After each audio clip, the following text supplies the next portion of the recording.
beautiful evening for football, and City TV has it. I'm Jonathan Monk alongside Ben and Oliver, who's going to be up in the booth with me. Rodney Moreland, he is on the sideline tonight. He's going to get the perspective, and this is homecoming day. This is just a beautiful day for football. Wind's blowing. I don't know if it'll be much of a factor. You got Brandon Penniman, who's been out, and I understand that maybe he'll be back tonight.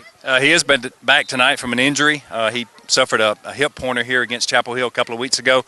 He did come back in a little bit for Villa Rica last week, but he'll be full speed here tonight. Yeah, and it was a tough game last week where, Douglas County lost by 4 points. A controversial call. It was a controversial call. Villa Rica had 4th and 3 late in the fourth quarter.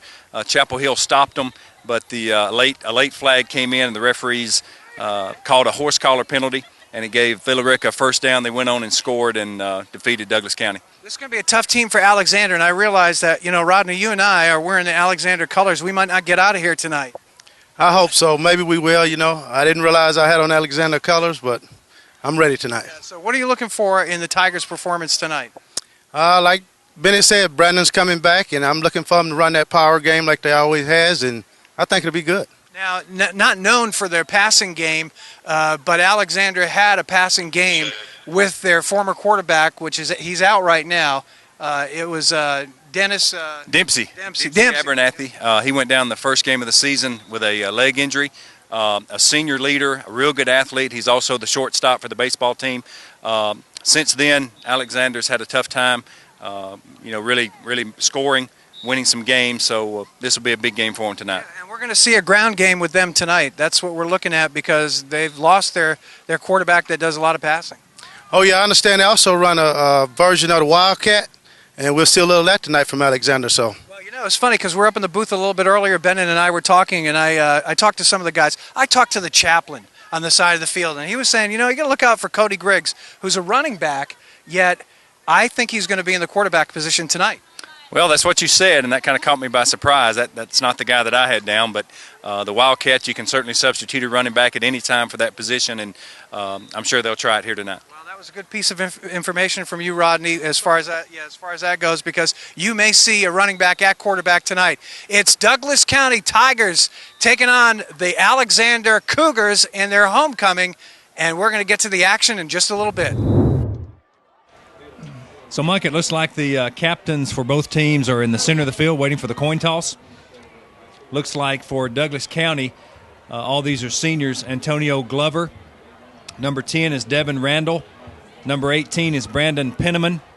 And number 24 is Mason Packer. Good to see Brandon back, and you said that he's going to be strong in the game, so we'll take a look. It looked like he was strong last time for Alexander High School.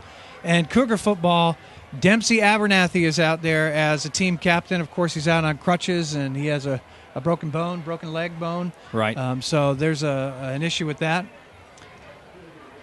Also, number 17, Cody Griggs. Well, and I know what you told me a little bit before the game that you think that Andrew Evans is coming out as their quarterback tonight. We'll see. But that's what I heard was the leading rusher, Cody Griggs, may actually be the quarterback. But when you're running one of those Wildcats, he could just be the running back, and they just stick him in that position. So sure.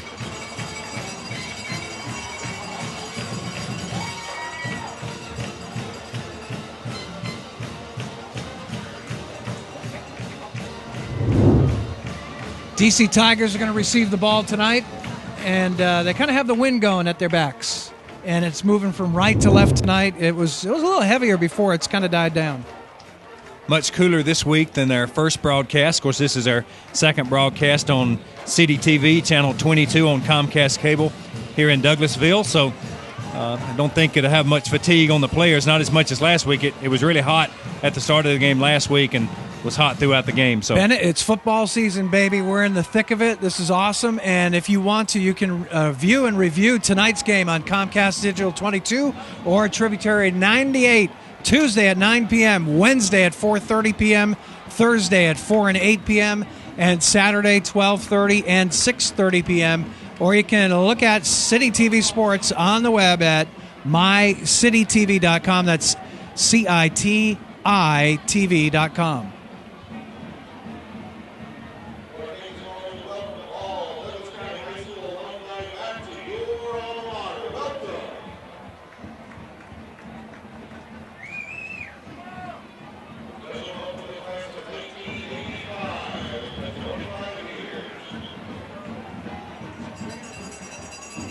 I misspoke a little earlier. The wind's at Alexander's back, and the Tigers are going to be going into the wind. Of course, they have a running game, so it really probably won't matter much during this quarter.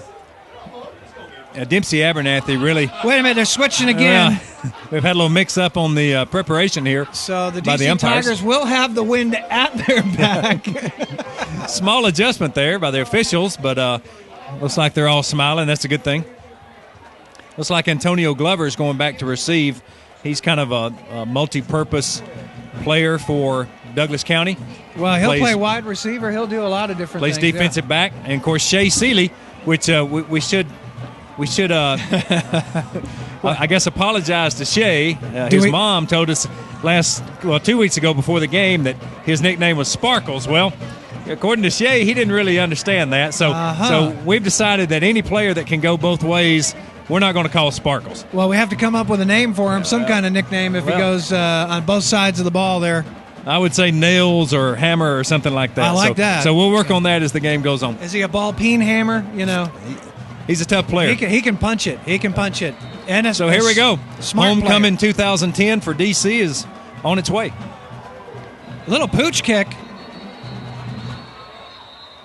And we're going to have an offside. We'll have a flag on that. Yep, offsides on Alexander. So they'll be pushed back 5 yards. I think they're just as excited about homecoming as DC Tigers are. They're a little nervous. It's like who's going to be the king and queen at halftime, and maybe. 2 weeks ago the game was a real sloppy game in the first half. Not a lot of scoring, so maybe the jitters will get going quickly here tonight because I'd like to see some offense, some scoring. Aaron Ayala with his green shoes. I think it's there to intimidate the opposing team. Doesn't seem like the DC Tigers are too worried about the green shoes, but I like the neon because it kind of has a nice reflection off the lights. So Douglas County is going to get good field position. The last kick went about 20 yards. I don't know if that's because the whistle was being blown when he kicked it, but yeah. But Bennett, the dude's kicking in style. He's got the green shoes, man. Short kick again. Looks like he called fair catch around the 32-yard line. So Douglas County is going to set up shop, and it's good to see number 18 running back on the field. Douglas County's leading rusher, Brandon Penniman. He played 2 weeks ago against Chapel Hill. He only played in the first quarter, went out with a hip pointer, and he's the team's leading rusher, and they certainly rely on him. Absolutely, and it could have been the reason why it was so close, a 7-6 game and a nail-biter there where Chapel Hill almost came back in the fourth quarter and without Brandon, they weren't gaining a lot of yards on the ground, and they really need to do that. The DC Tigers are a running team, so we'll see how it comes out tonight with Brandon back there. And would you say he's at 100%? Spoke to a coach earlier this week, and he is at 100%, so we should see a good show here tonight. And where's the handoff go to? Brandon Penniman for 10 yards, first carry of the game. And a first down. Yeah, he's probably at 100%. Well, a good story about Brandon last week. They actually held him out of practice after the Chapel Hill game. He wasn't expected to play against the Villarica team, and he did dress out. After the second series, he taps the coach on the shoulder and says, "Coach, I'm ready to go." And the coach put him in, and he had 89 yards for the game. Woo. Didn't finish the game like we said earlier, but certainly a senior on this football team and a spark for the team. So absolutely. Devin Randall at quarterback, making an adjustment to his wide receivers. He's going to go almost with a wide-out pass to number 5, Shea Seeley. There he is, thinking on his feet. Yep. Gain of 5, bring up 2nd and 5.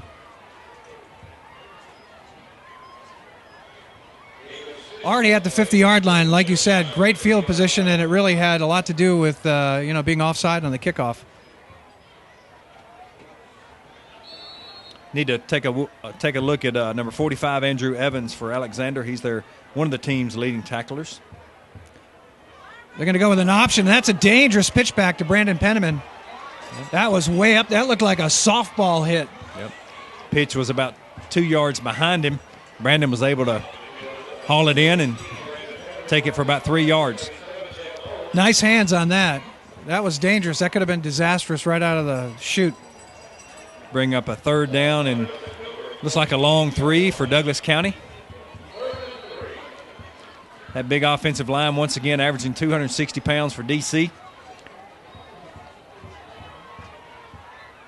Straight up, and a fake to Penniman. And Devin Randall right up the middle for the first down. Second first down of the game for DC. Well, if they keep this up, this is going to be a good game for the DC Tigers and a great confidence builder.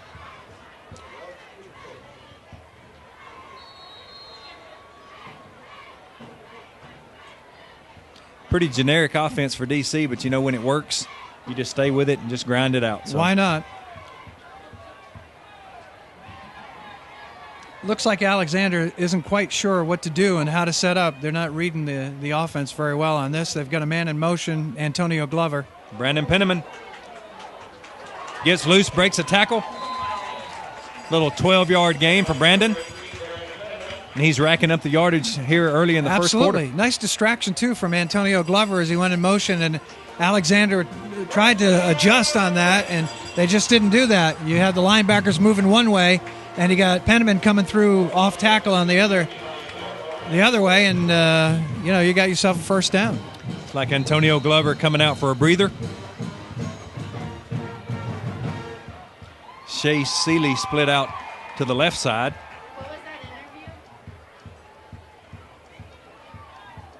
Number 88, DJ Fluin, catches one almost like a screen. He's going to go all the way for a touchdown. Nice stiff arm. One man to beat. Pretty close. Pushed him out about the 3-yard line. I think he might have stepped out just a little bit earlier than the 3-yard line, maybe about the 6. Number 88, DJ Fluden, picked up a nice 17-yard gain. He's fast, and he had a nice move on the outside. Looks like they're going to set the ball at the 6-yard line. First and goal for Douglas County. Well, I mean, pretty much when you set up a running game, your passing game is going to do fantastic, and vice versa. They've just got Alexander flat on their feet. There's a touchdown right there. I think he broke the plane. Looks like they're going to give him the 1-yard line.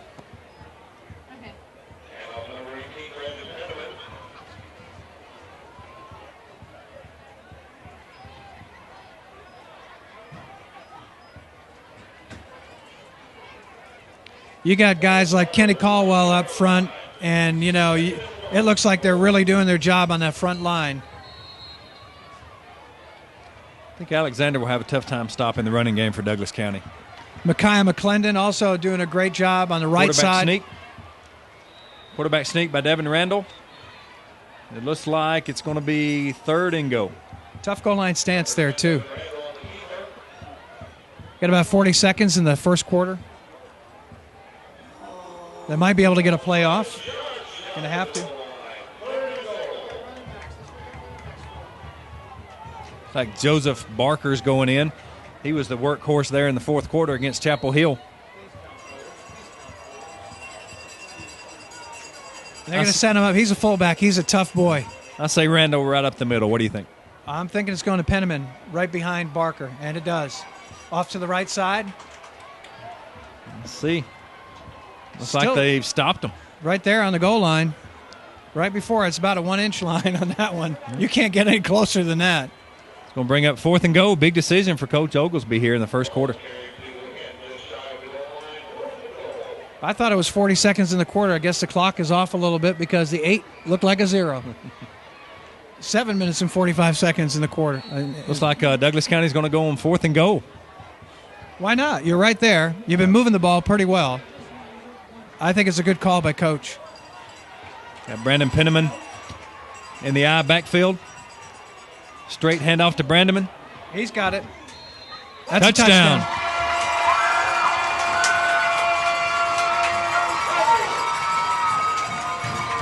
That's a pretty impressive drive. They really marched down the field quite well. Good opening drive. It's like they hit Brandon in the backfield, and he was able to ricochet off and go for the extra yard, second effort. That shows what a senior running back can do. Absolutely. Jake LaPointe is the kicker, and we saw him in the warm-ups. He looked like he had a strong leg tonight. He was punching him through. Bad snap, whistles. A lot of whistles, no flags, so we'll see.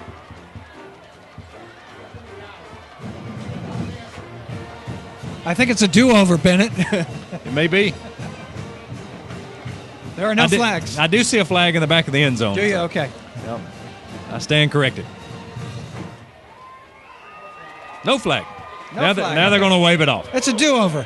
I told you.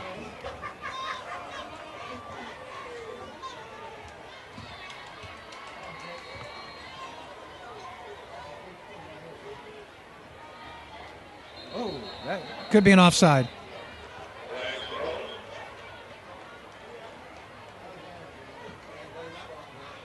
I think that it might actually go against DC Tigers. They're talking it over right now.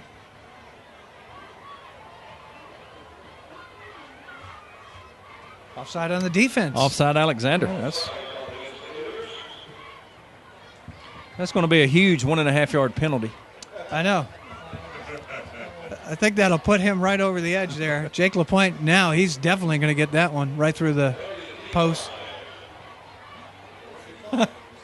Yep, Douglas County declined the penalty, so we'll kick it from right there. He's showing off now, isn't he? That's a good boot. So finally, after 3 attempts, we get an extra point successful. So DC jumps off to a 7-0 lead here in the first quarter. Well, Alexander's really not doing anything as far as defense. They are confused out there. They're watching the man that goes in motion. They're pulling their linebackers, and that leaves a big hole for Brandon Penniman to come off tackle. When your linebackers are out of position, there's just nothing you're gonna do but lose yardage to the offense. But you got to think going in that Alexander had to realize, they're just going to go straight up the middle with Brandon. So they certainly wasn't able to stop it on the first drive. I don't know what else they think Douglas County is going to do, but I'm pretty sure they're going to stay with that same game plan. I would, and they've got the beef up front. I mean, you've got some big boys up front for DC Tigers, so you just keep pounding it up, smash mouth football.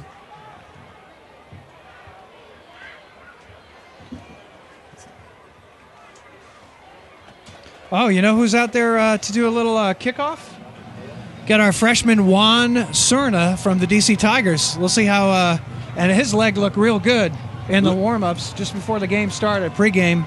Looked really good. He's a soccer player, but they've converted him to football, and he's a freshman, and he's got a real good leg on him. He's got a huge leg, and it's a good boot. Yep. It's like it's going to be fielded about the 15-yard line. Oh, they're setting up nice. Alexander with a great run back. It's like John Robinson. He's a wide receiver also, but he took the ball at about the 15-yard line, brought it up to about the 37, so good start for Alexander here. Yeah, number 8 with a lot of speed. John Robinson just followed his blockers, went right up the middle, and that was pretty impressive. So we'll see who's at quarterback here for Alexander. Well, number 17 looks like he's lining up right now, and guess who that is? It's Cody Griggs. That's Cody Griggs. I told you might see him tonight, and he is the leading rusher, so why not? They shift to an empty backfield for Cody. He's going to take the direct snap and just straight up the middle for a 3-yard gain. As we saw in the Chapel Hill game 2 weeks ago, the penetration for Douglas County's defensive line and linebackers really affects teams. Now, in that particular situation, it was a straight up the middle, so we couldn't tell a lot, but we'll look for that. They really made a difference against Chapel Hill.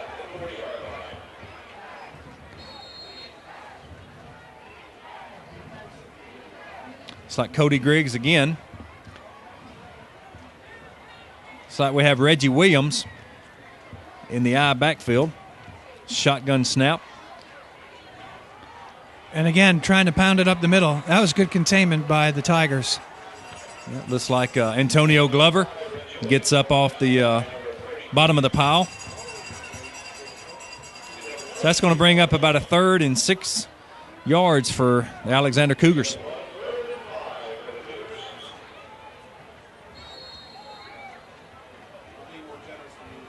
A couple of big guys for Alexander. Jameson, Crutcher, you got James LeBrand, Cooper Holloman all on the line.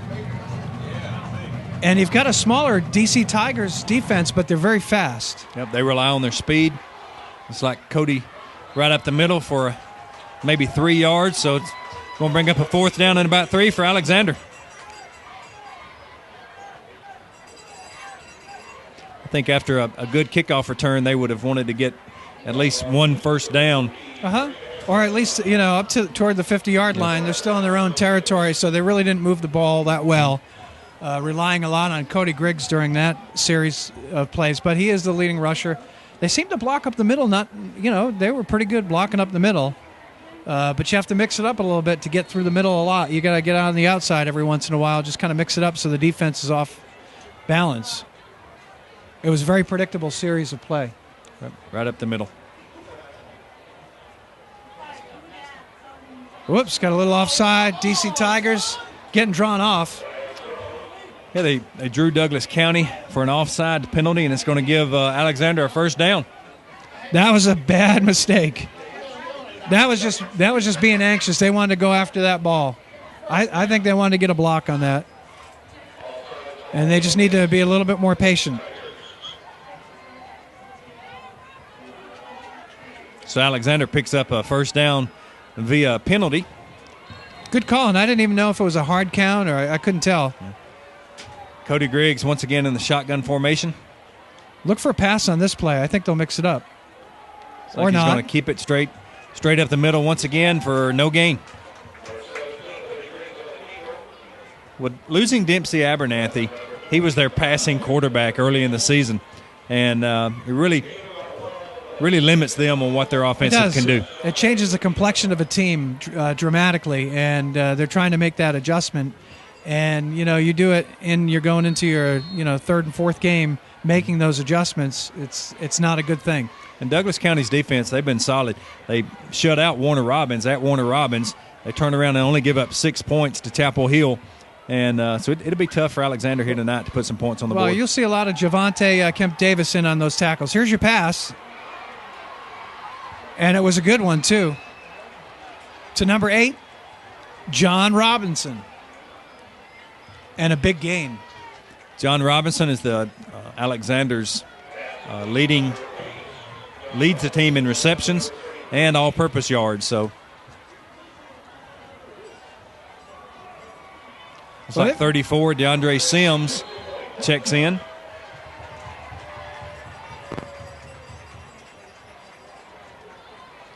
Griggs with Robinson behind him now.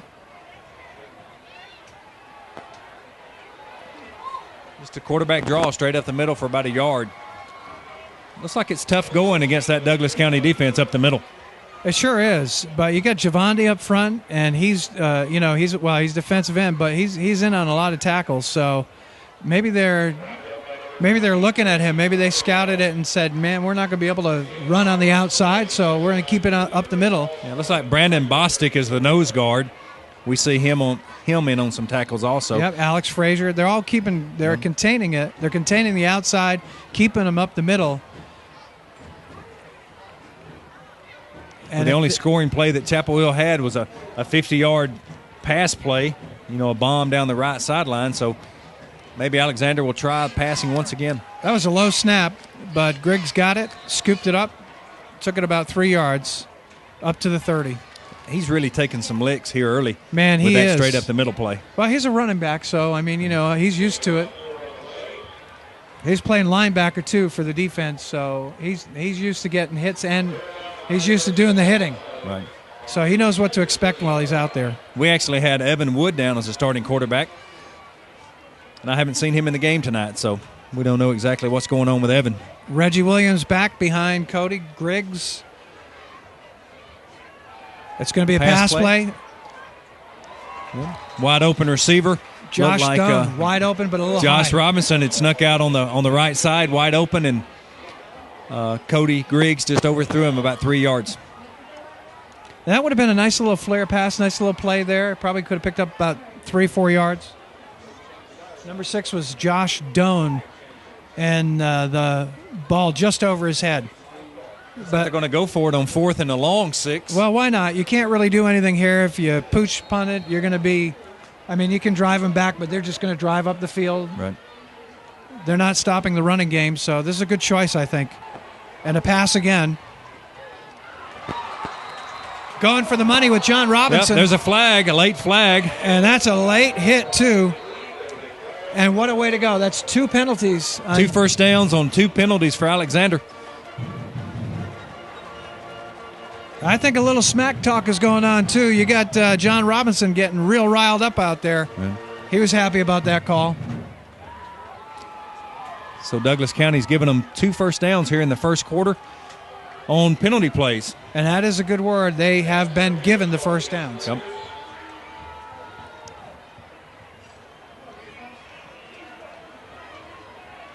Looks like they're going to spot the ball about the 15-yard line. Be first down, Alexander. They're in the red zone on 2 penalties. 2 minutes in the first quarter. It's like Cody Griggs once again, all by himself in the backfield in a shotgun formation.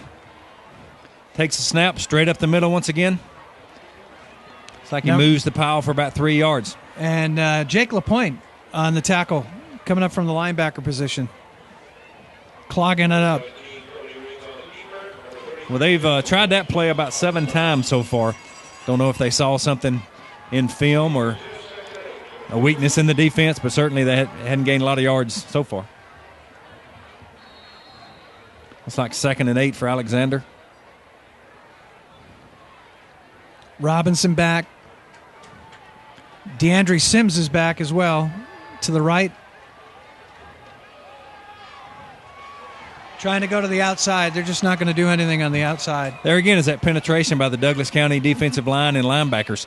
They were in the backfield by the time the play developed and just shut it down. I think they actually lost a couple of yards. Going to bring up probably a 3rd down and 8.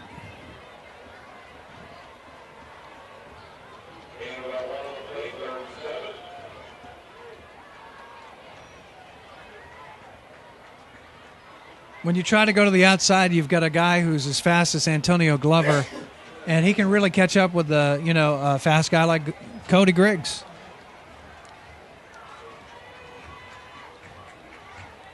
Cody Griggs up and under the center this time, which is new formation. Looks like he fakes it.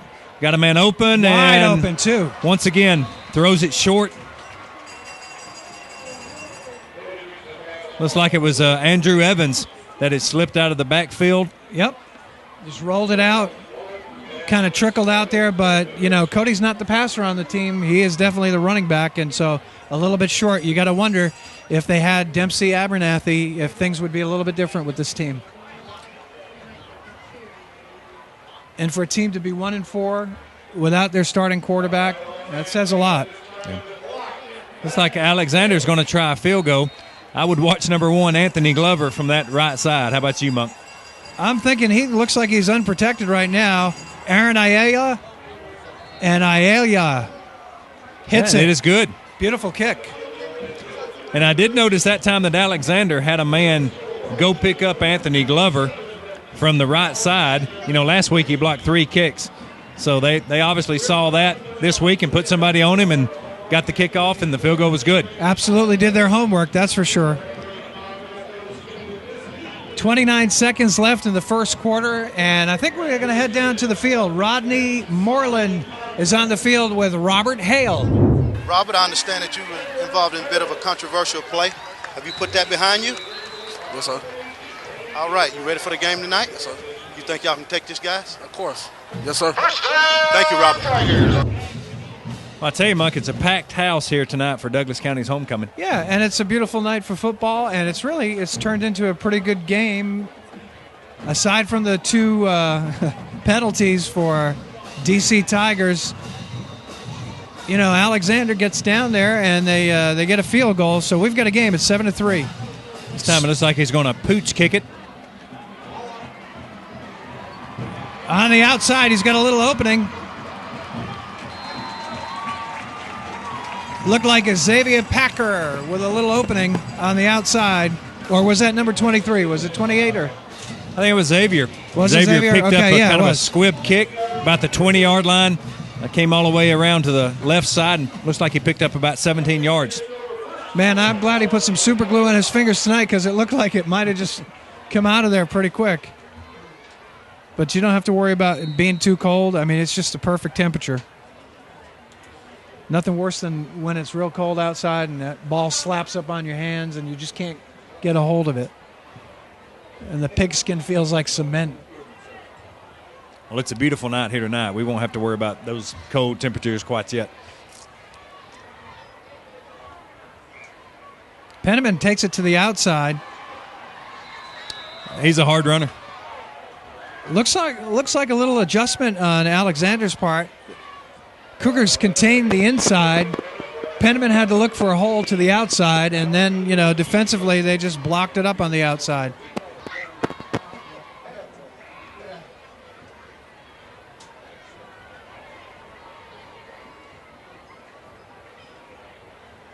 Looks like it's going to bring up a 2nd and 6. Yeah, I think they're kind of sucking them in, running that up the middle play. I anticipate Antonio Glover maybe later in the game on an end around, little misdirection play. So you think that they're setting it up for a little bit later on? I think they set them up, yep. Well, if you got Alex Husley, who's playing defensive end, he's a wide receiver. And so those wide receivers like to go for the ball, and you're right, he could get sucked right up in there. Antonio Glover threw the ball to number 88, DJ Fluden. It's a penalty flag. I think it was a face mask at the end of the play on Alexander, so I think DC would have had a first down anyway, but I think we're going to tack on 15 more yards here for a unsportsmanlike conduct face mask penalty. There you go. That's exactly what it is.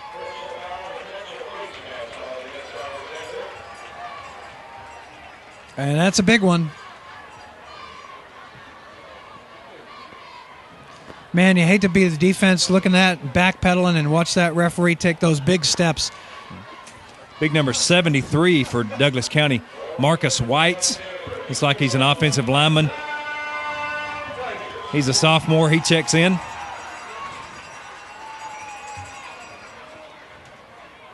He tried to check out there for a little bit. It's like the Hotel California there. You can check out anytime you like, but you can never leave. He's back in the game. Like a pitch to Brandon Penniman. Man, you called it on the outside. You said they were going to go there. It looked like a face mask on that play. Yeah. Number 45 came up for Alexander. That's Andrew Evans. I tell you what we've got, Monk. We've got two number 73s in the game right now for Douglas County. That's a little disconcerting, I guess. Yeah, that's not legal. As they come to the sidelines here, he's taken off his number 73. And I don't know if that's quite legal to have two 73s on the field. Well, the real Marcus Whites, please stand up. Well, I saw 73 go to the right side, and then I looked, and there was a 73 on the left side. So we're going to have to do some type of uniform change here. We'll see which number 73 comes out of the game. Well, we won't know which one it is because we've only got one 73 listed. I'm hoping that when they put 73 out, it's actually Marcus Whites. Yeah, they're actually huddling up around number 73 to change his jersey because they really don't want the officials to see what they did. Well, the game did start out with the Tigers running with their flags, spelling the Tigers a little backwards. So, somebody's. I wasn't going to bring that up. I know. I'm just saying, a little dyslexia going on here tonight. But I can assure you, it's the end of the first quarter, I think, correct? It is. Okay. But when they go back on the field, there'll only be one number 73 out there. All right, so when number 73 comes back in, is it going to be the original 73 or is it going to be a different 73? And will the 73 that was out there that we didn't know who it was, would that person be number 74 who we'll think is Spencer Carroll, and it won't be Spencer Carroll?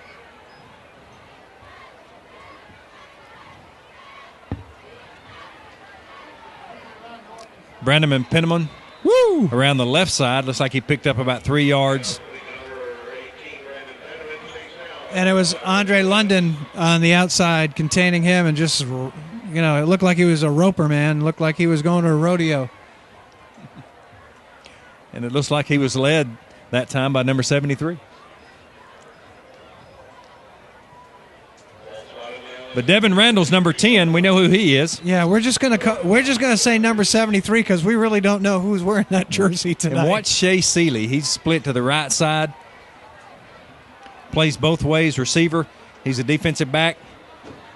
And I'm Looks like watching they're him, gonna and fake. there's a fumble. And it is Alexander Ball. Reggie Williams coming up with the fumble. It is an Alexander Ball, and that is a devastating blow to the DC Tigers. Devastating. Antonio Glover was going down the field. Looked like Devin Randall took a little too much time in the pocket, was holding the ball out to the right. Somebody knocked it out. Alexander recovered. I think poor Devin was concerned about who number 73 was, and he got confused out on the field. It's like getting the ball. He goes, do I get it to number 73? Is he a receiver now? So big turn of events here. This is huge. A 7-3 ball game. This can change things. So Cody Griggs once again in the shotgun formation. He's going to pass. He's going to pass. He's rolling to the right. He's got some room to run. He really wasn't going to pass it. He was just going to run with it. He just sent his receivers way down the field. They had two receivers all the way downfield, Yeah. maybe just to open up some space. I think it drew the linebackers back a little bit and gave them that space. Well, I think Alexander's established what they're going to do here tonight. I think Cody Griggs has probably had 20 carries so far in this game. Absolutely. It wouldn't surprise me if he didn't have 20 more. He's only gone under the center one time. Usually he's in shotgun, which he is again. You got wide receiver John Robinson go way left. Griggs in the back, and he's going to run it right up the middle.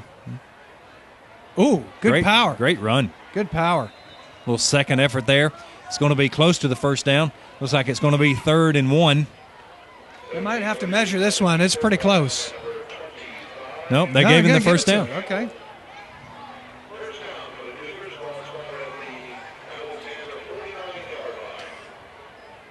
So once again, we're seeing a sloppy first half for Douglas County.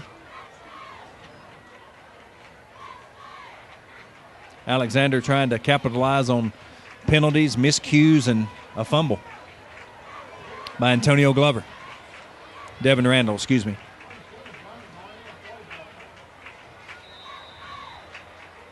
So timeout, Alexander. They want to talk this thing over. They've got nice field position right now. They want to make sure that they've got all their ducks in a row.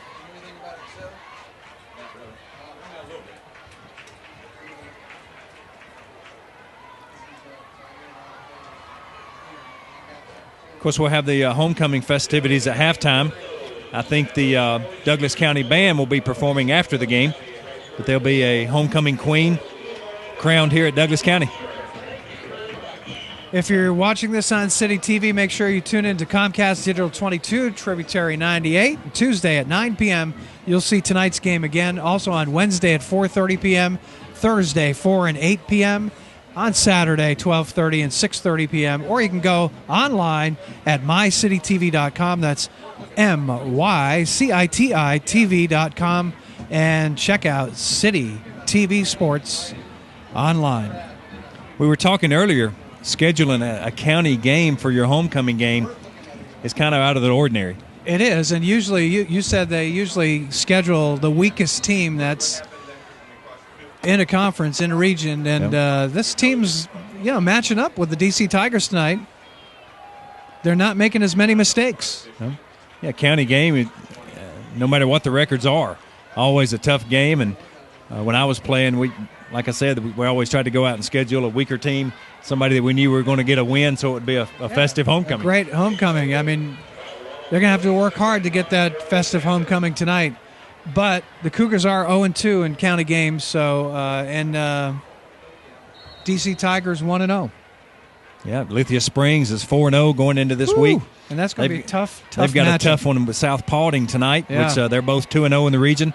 So somebody will be defeated there in the top of the region standings. And then, of course, next week, which we'll talk about a little later, Douglas County will travel to Lithia Springs. Oh, number 5, Mr. Robinson. That's Reggie Williams, rather. I was going to say cuckoo-ca-choo. Mr. Robinson was making his way over the right side, but it's Reggie Williams with a It's like Shea Seeley had to come up and make the tackle, and when your safety has to come up and make the tackle, you know it's not a good thing. That is not a good thing, but I'll tell you, Reggie has some legs, and he looked like he was riding a bicycle out there. They were going, and they were high, and that's hard to tackle. When you got your legs going up high, it's tough for those linebackers to grab those legs. Yeah. They like to go up high. The linebackers usually do that. It's like a 3rd and 4. Ooh. Yeah, some movement by Alexander, I believe. We got some fingers pointing. DC Tigers. Reggie Williams, the running back for Alexander, he sustained an injury in the same game that Dempsey Abernathy did. He sat out for 2 games. Understand last week he came back a little bit, but this is the first full-time game he's had. He looks fresh tonight. He looks like he's in good shape tonight. Strong runs, couple of runs, especially off tackle. And he's kicking those legs up high. So Alexander continues to go from the spread offense.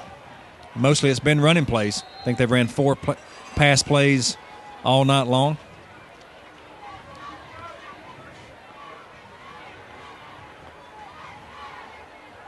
Little fake.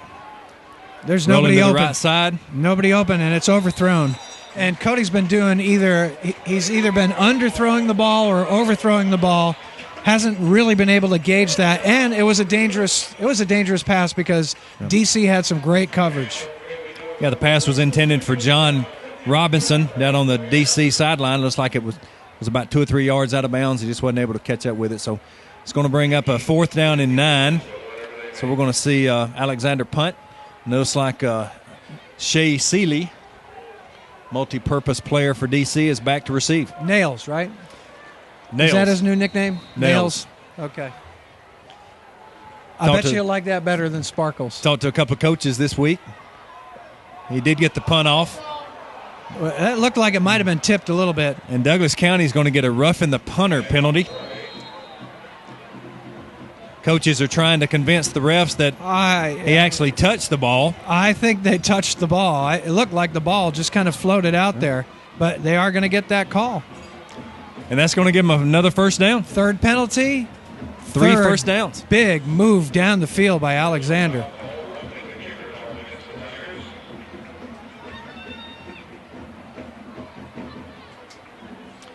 Well, if this first half continues to go the way it is for DC, I would not want to be a fly on the wall in the locker room. I wouldn't want to be anything on the wall in the locker room. I don't think this is what Coach Oglesby had planned coming out of the chute here against Alexander. It's a lot of mental mistakes, Bennett. The kids are just getting over anxious, and they're not being patient. They're holding Alexander, making him punt, getting him to the 4th down, and then making that mistake. They did have a good rush on the punter. Grigsby with a nice straight arm. Nowhere to go, nowhere to hide. And the two players on the Douglas County team that play both ways, Antonio Glover and Shea Seeley, came up and made the tackle. Saw Brandon Jackson on that one too. So it's like they're going to give him a yard. That was a hard-fought yard. Bring up 2nd and 9. It's got 7:25 to go here in the first half. Douglas County leading 7-3. Got an I formation. This is different for Alexander. And they're going to power it up over the right-hand side. Reggie Williams getting a nice block off tackle. That's twice he's gone off tackle and has gotten a good gain. Yeah, that time Cody Evans got up and under the center. Looks like Andrew Evans was the fullback, the lead blocker. Just gave it to Reggie Williams. Picked up about 3 yards, going to bring up 3rd and 6. Big play here for Douglas County. Big series for Alexander, too. Looks like they're going back under center with Cody. Same way, I formation up. Williams wouldn't be surprised to see a fake here. I think they're going to do the same thing. Oh, you're right. It was a fake and a pass. To number 2, Nathan DeTour. Tight end. Big boy grabs it. Yep, tight end came all the way across the field in the tight end position. Made a good catch, a good throw by Cody. That was a sweet play. He looked like Tony Gonzalez on that one. He just sucked that up like a Hoover vacuum cleaner. Like they're going to spot it about the 19-yard line. It's going to be 1st and 10, Alexander.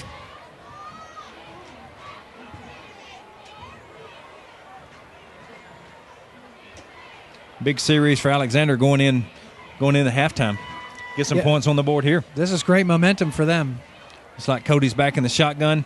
Hands it off to Reggie once again. Ooh, down the left side, a big hit that time. Looks like he's going to gain about 2 yards. Let's see who the big hit was by. Looks like number 12 for Douglas County. That's Javante Kemp Davis. He's in on him. You know, if you hear the helmets cracking, that kid's in on it. One of the leading tacklers once again for Douglas County. And he came from the other side of the field to make that tackle.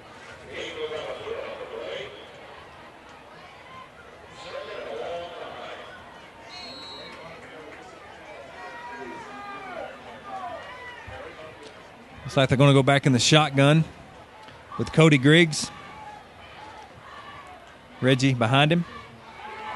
Quarterback keeper on the right side. Looks like it's going to gain about 3 yards. Should bring up about 3rd down and 5.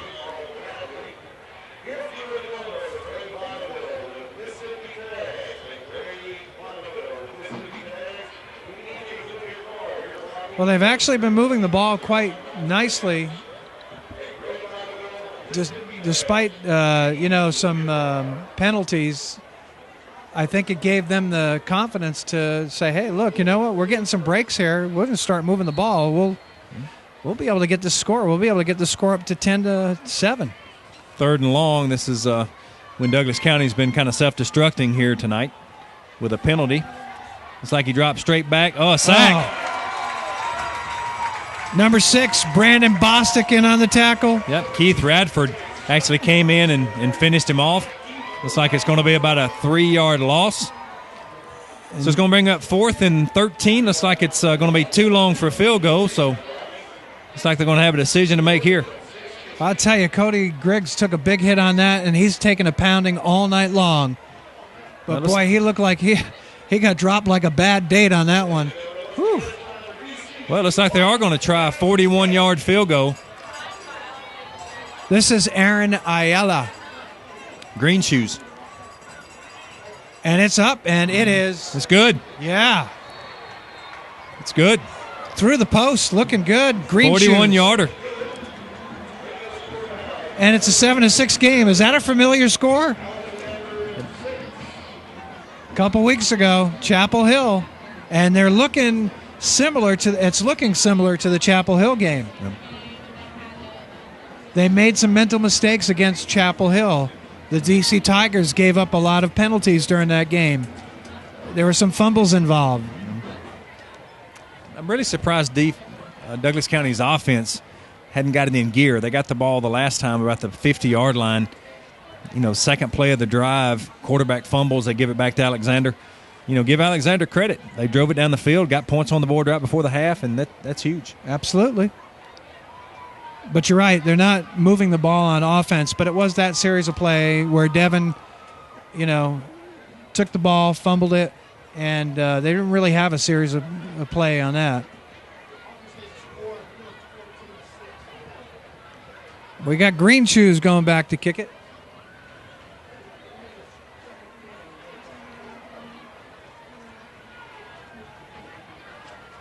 And Shea Celia is way back. Yeah, and they moved the receivers up for the kickoff because he kicked it about 20 yards the first time, then last time he squib kicked it. So maybe they don't want to get it back there to Shea. So they kicked it deep this time. It's going to go out of bounds. Yep, it's going to go out of bounds. That'll be a flag.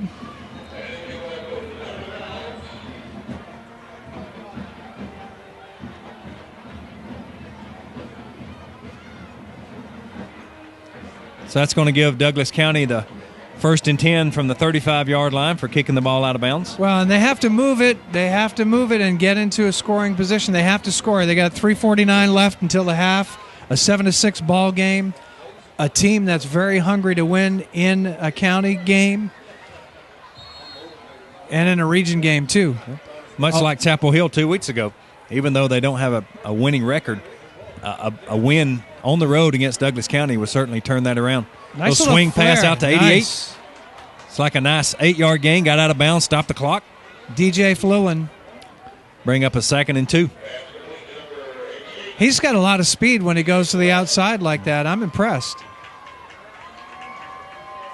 We didn't see a lot of passing from Douglas County 2 weeks ago against Chapel Hill. It looks like tonight they're kind of swinging it out, maybe trying to spread the defense to open it up for Brandon up the middle. So I think so, and I think you're right. You'll see that probably come up off tackle right now.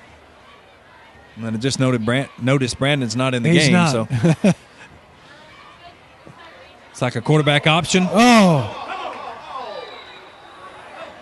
That's number 45 on the tackle, and that was a rough one. Andrew Evans, that was a mean tackle. I think he did all he could do without getting a face mask. Pretty close. But he roughed him up quite nicely. Devin Randall got a little shaken up on that, but he popped up pretty quick after it. Yeah, and there goes Brandon back in the game. Looks like he's moving good, so I don't think there's any problem with him. That was probably just a passing down for Douglas County. Well, you got number 45 for Alexander, the leading tackler, Andrew Evans, and now he's fired up. A little pass play. And the there's quarterback's number going to 45 scramble for again. And he's a lot of pressure from Andrew Evans tonight and just pushed Devin out of the pocket. And that was a nice pickup for Devin and a good read on not trying to throw the ball and forcing it. I thought he was going to run out of bounds before the first down marker, but obviously he knew where it was at, and, I mean, he just barely got it. Smart quarterback. Yep. Knew exactly what he needed to do. That's a big first down. You had to continue to run the clock, get a first down, continue the drive. You couldn't give it back to Alexander there. But look where Evans is coming from. He's coming right around that right side, and then he chased him all the way over to the left side. That's tremendous speed. And there it is, and they're running it to Evans' side, and he's just clogging up the arteries over there. Man, he's like Plaque. I'm going to call him Plaque. Looks like Alex Halsey, that time from his linebacker position, was in the backfield to kind of break up the play. Brandon shook off the first tackler and got back to the line of scrimmage, so going to have 2nd and 10 here for Douglas County. About 2:20 left. They have to make some kind of score before going into the locker room. Got to give them that momentum into the second half. I'd like to see Devin throw it down the field, kind of stretch the defense. Straight up the middle. Nice Great play. Run. That was nice. Almost a quarterback draw. It was a fake, and then he hesitated for about a second. I don't know what you would call that. It looked like a quarterback draw. No, yeah. That's what it looked like, but he did not the traditional way, though.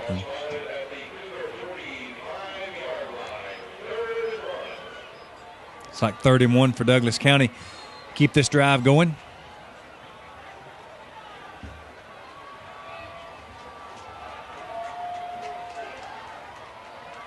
It looked like a busted play, but Devin played heads up on that. Yep, Devin kind of bobbled the ball, kind of slowed everything down. Brandon went by him. By the time he faked it, the defensive tackles were in the backfield. Didn't gain, so 4th and probably a foot here. Yeah, it's pretty close, and now you're on Alexander's 45-yard line. You're in Cougar territory. You're DC Tigers. You're a minute 19 away from going to the locker room. So what are you going to do, Bennett? Well, I think Douglas County is going to call a timeout here. Talk about it.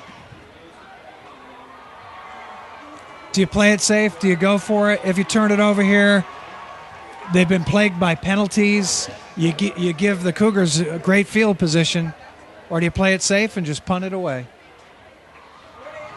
Well, I'll tell you one thing. Devin Randall came to the sideline, took his helmet off in front of Coach Oglesby, and Coach Oglesby showed him where the bench was. He immediately called for Ellis Richardson, the second-string quarterback, a sophomore, to go in the game. So Coach Oglesby's not real happy with the starting quarterback going into halftime.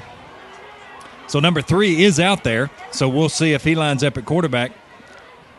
whether or not they're going to go for it or not. Well, and we'll have to see what happens, like you said, after coming back out of the locker room. Are we going to see Ellis Richardson as quarterback? Yep. Ellis Richardson's going in. Wow. Looks like Devin Randall's going to have a self-inflicted break here before the halftime. Well, when you're a coach, you gotta keep your head. You got to keep your players with their heads in the game, and if your head's not in the game, I think it's a good call by coach. So a big play for a sophomore quarterback coming off the bench here. Oh, and they drew him offsides. that was sweet. And not a bad play if you think about it, because if you're bringing another quarterback, he's got a different count. Sure. Nice. That's what they had planned all along, right? At any rate, it's going to give Douglas County a first down. Devin Randall looks like he wants to go back in, but I don't think Coach Oglesby has decided. I think Coach is going to let him sit it out and just let him think about it. I don't look for a sophomore quarterback coming off the bench to throw here. What do you think? I don't think so. I think you give it to Brandon. Yep. Give it to bread and butter. Yeah, bobble the snap. I'm thinking Coach Oglesby may reconsider and put Devin back in. And there he goes. I think he made his statement. I think so. You don't throw off your helmet on the sideline, or you'll set out for 2 plays. Don't mess with Coach. That's like getting Gordon Ramsay in the kitchen and telling him what to do. You don't do that stuff. No.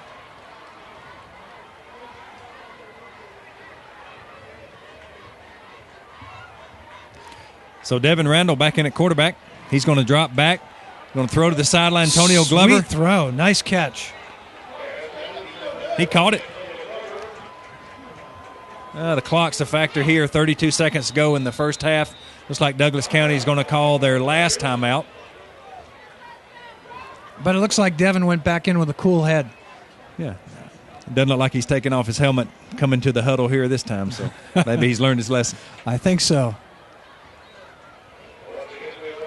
And we saw Juan Cerna kick off with a strong leg in the first quarter, and prior to the game, he was just booting him out from about 45 yards. Yep. So if they can get into position and get at least a field goal on this, looks like they have to pick up about 15 more yards to be in a long field goal try for him, but. Pre-game, he was looking good from 40 yards. If I'm coach, I'd give that a shot. If you can only move the ball about 15 yards in maybe 12, 13 seconds here, you might want to take Juan out and just give it a shot before you go to the locker room. In Douglas County is kind of in the same situation they were 2 weeks ago, where they had a sloppy first half, but they're still going into the locker room with a lead. And it's lucky that they have that lead right now. It's going to be a pass play. It's going to be up the middle. And that was just a bunch of hands not connecting with the ball. That was a nice pass. I thought there was encroachment on Douglas County.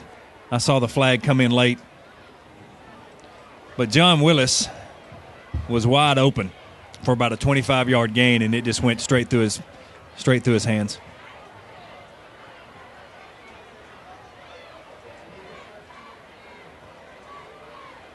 And you're right. It'll be against Tigers. Yeah, I thought I saw a little movement there. So with 24 seconds, I would look for him to throw it downfield, try to pick up a big play, get in field goal range. Don't think an interception is going to hurt you here just with 24 seconds to go. So I wouldn't be so sure. You got some fast players on Alexander Cougar team there. It's like we got 3 receivers and then Brandon in the backfield. And I see Andrew Evans, number 45, is coming in. He's gonna blow through the defensive end. There he is. Did you see him? Oh, great catch, Shea Seeley. They need to hit that ball and hit the turf with it immediately. Yeah, I don't think they have any timeouts left. There was a whistle. Yeah, there's a flag all the way over on Alexander's sideline about the 31-yard line. It's probably going to be a holding penalty, if anything. And it might be against the Cougars.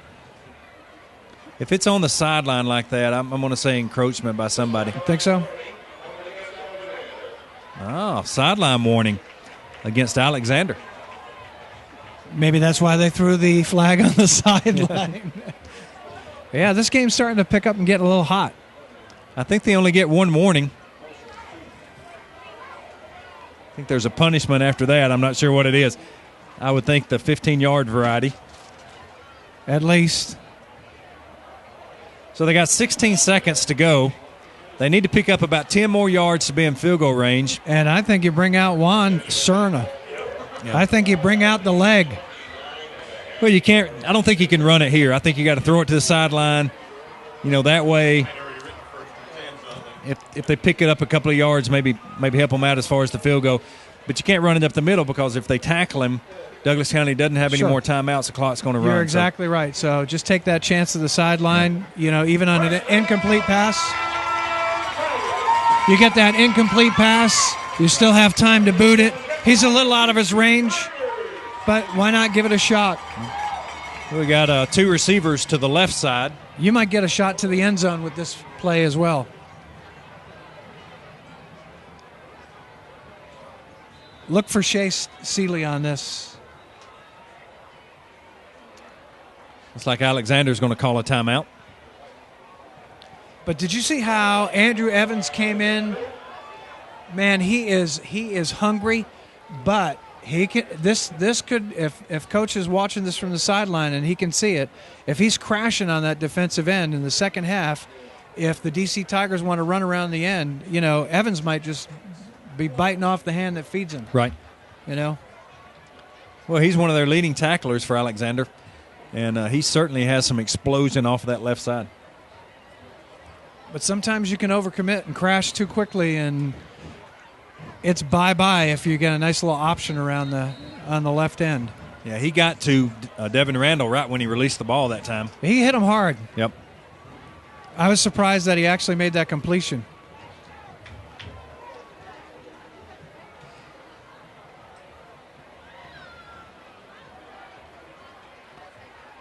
So 16 seconds left. Are we going to go to halftime with a 1-point lead, or are we going to pick up some more points? Oh, he has a man wide open. Tried to go to Antonio Glover down the left side. He had him open. He was a little late. There was a lane up the middle, and you could see that I think Devin Randall had it in his head. He was like, man, should I run? You could see him think for that split second. Yeah. And it sure looked pretty where he could have taken that shot to run up the middle, but he knew he had to pass it. Yeah. That was a good decision by him. Leaves a couple of seconds on the clock. Be about a 47-yard field goal from here, and I just don't think they're going to take that chance. No, they're going to take another shot probably, or the pass to the end zone, and here they go. Nice pump fake. Oh, we got a little push on the side. Are we going to get a flag? Nope. Looks like no flag, so that's going to we got 1 second left. Well, you have one more play? Yeah, you sure do. That was a pass out to John Willis. It looked like Willis got touched a little bit on that side. I thought he got a little push, but, it wasn't. I think the throw was a little bit over his head, and the ref probably thought, maybe not catchable. Okay. It was a good effort. Look who's out. We got the block out, and number 95. He is going to try about a 46-yard field goal. Looks like Juan Cerna. And we saw him in pregame, and he was awful close to 45 yards. This will be a 47-yarder if he connects. It's right up the middle, too. He's not on the hashes or anything, so. He's a freshman. It's a nice boot. And he made it. That's huge. Oh, that's big. That's huge. A freshman place kicker comes in, Juan Cerna, number 95, and puts through a 47-yard field goal with no time on the clock.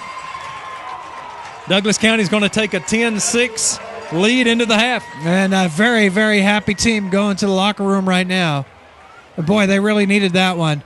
It was a good snap. It was a little shaky being held up on the block, but, Cerna just focused, got his foot on it, and like we saw him in pregame, he nailed it. I'm going to go just on the line here to say I don't know what the record is for the longest field goal for Douglas County. This might be it. I guarantee that's close. Yeah. You just don't see a 47-yard field goal in high school football. No, it doesn't happen often. I mean, it can happen, but it doesn't happen often. So we'll have to research that, and we'll give you the results next week at the Lithia Springs game. We need to talk a little bit about that. Man, I don't know. Are these guys ready for Lithia Springs?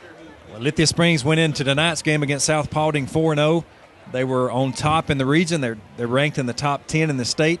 And that's going to be a huge game next week at Lithia Springs. And I have a feeling if Lithia Springs comes out of South Paulding with a win, that they're just going to be unstoppable when the DC Tigers take them on. And we saw a lot of mental mistakes here in the first half of the game, and they cannot do that against Lithia Springs. Yeah. I would rather see Lithia Springs win tonight, be 5-0, and let Douglas County go into their stadium rather than them lose tonight and be hungry again. I think Douglas County, I don't even know if it'd be an upset, but I think Douglas County can upset them. Certainly will be an upset this year, but historically, I think Douglas County can beat them. Well, we'll see if that can happen because, like you said, Lithia Springs, very tough this year. We're going to take a break on City TV, and we'll be back for the homecoming festivities.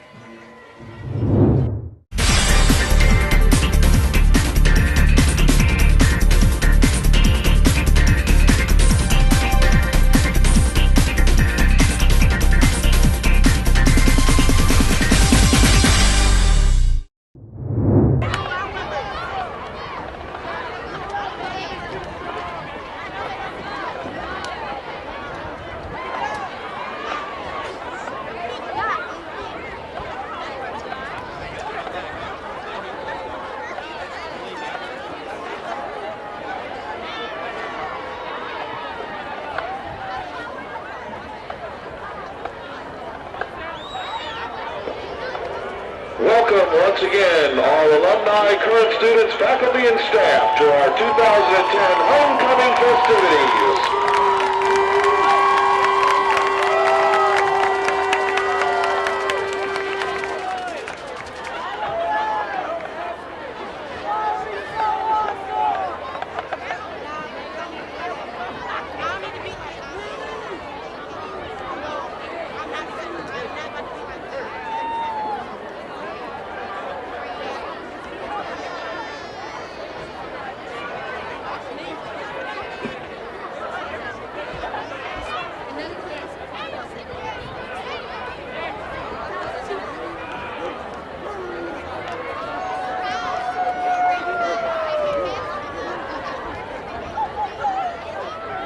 Ladies and gentlemen, we are proud to introduce our 2010 homecoming court.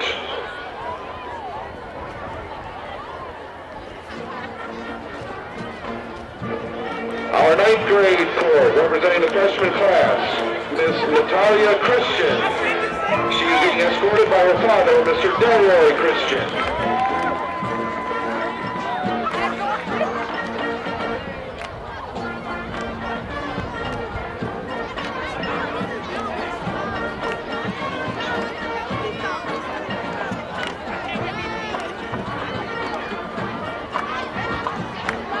Our sophomore representative, 10th grade court, Ms. Jade Boykins.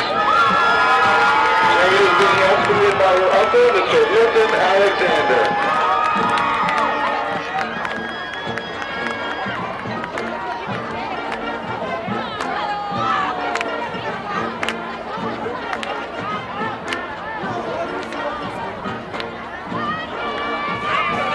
Representing the junior class, our 11th grade court, Solomon. Jamonica is being escorted by her stepfather, Uri Owens.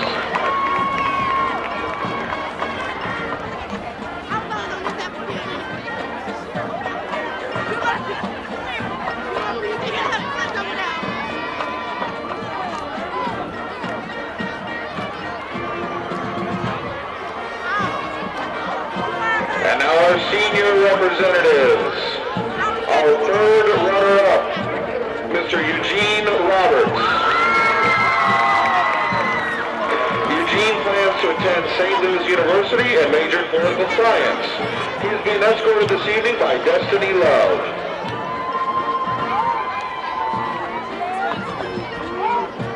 Our second runner-up, Xavier Charles. Xavier plans to attend Clark Atlanta University to to play basketball and major in sports medicine and culinary arts. He's being escorted by his father, Mr. Harry Charles.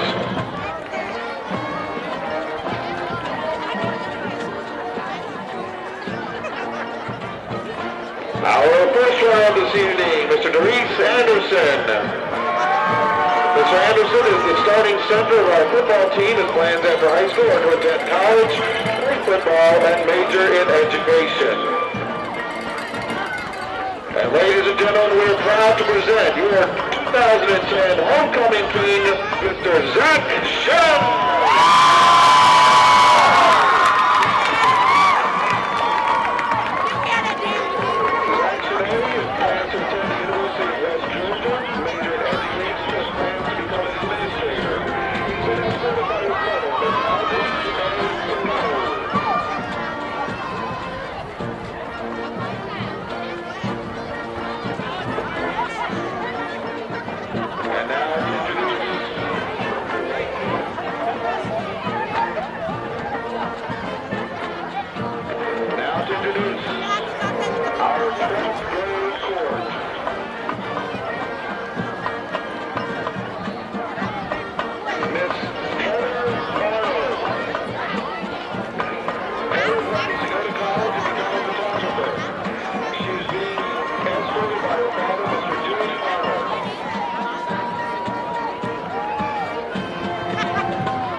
Our 2010 second runner-up, Brianna Hodges.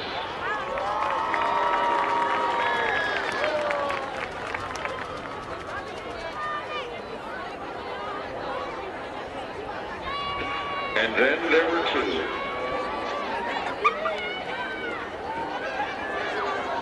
Our 2010 first runner-up for homecoming queen. The first runner-up is Kayla McMichael. This year's homecoming queen is Shanika Robinson.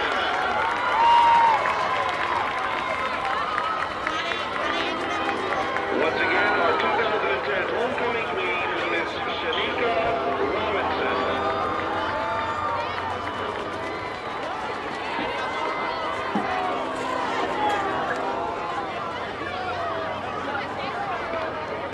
Ladies and gentlemen, how about another round of applause for the whole homecoming court?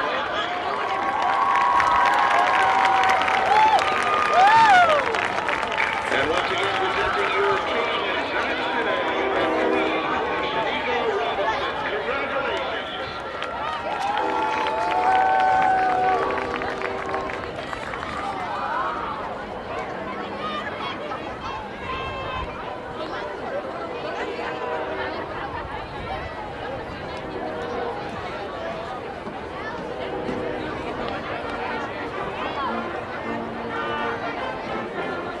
Ladies and gentlemen, we just received a halftime score.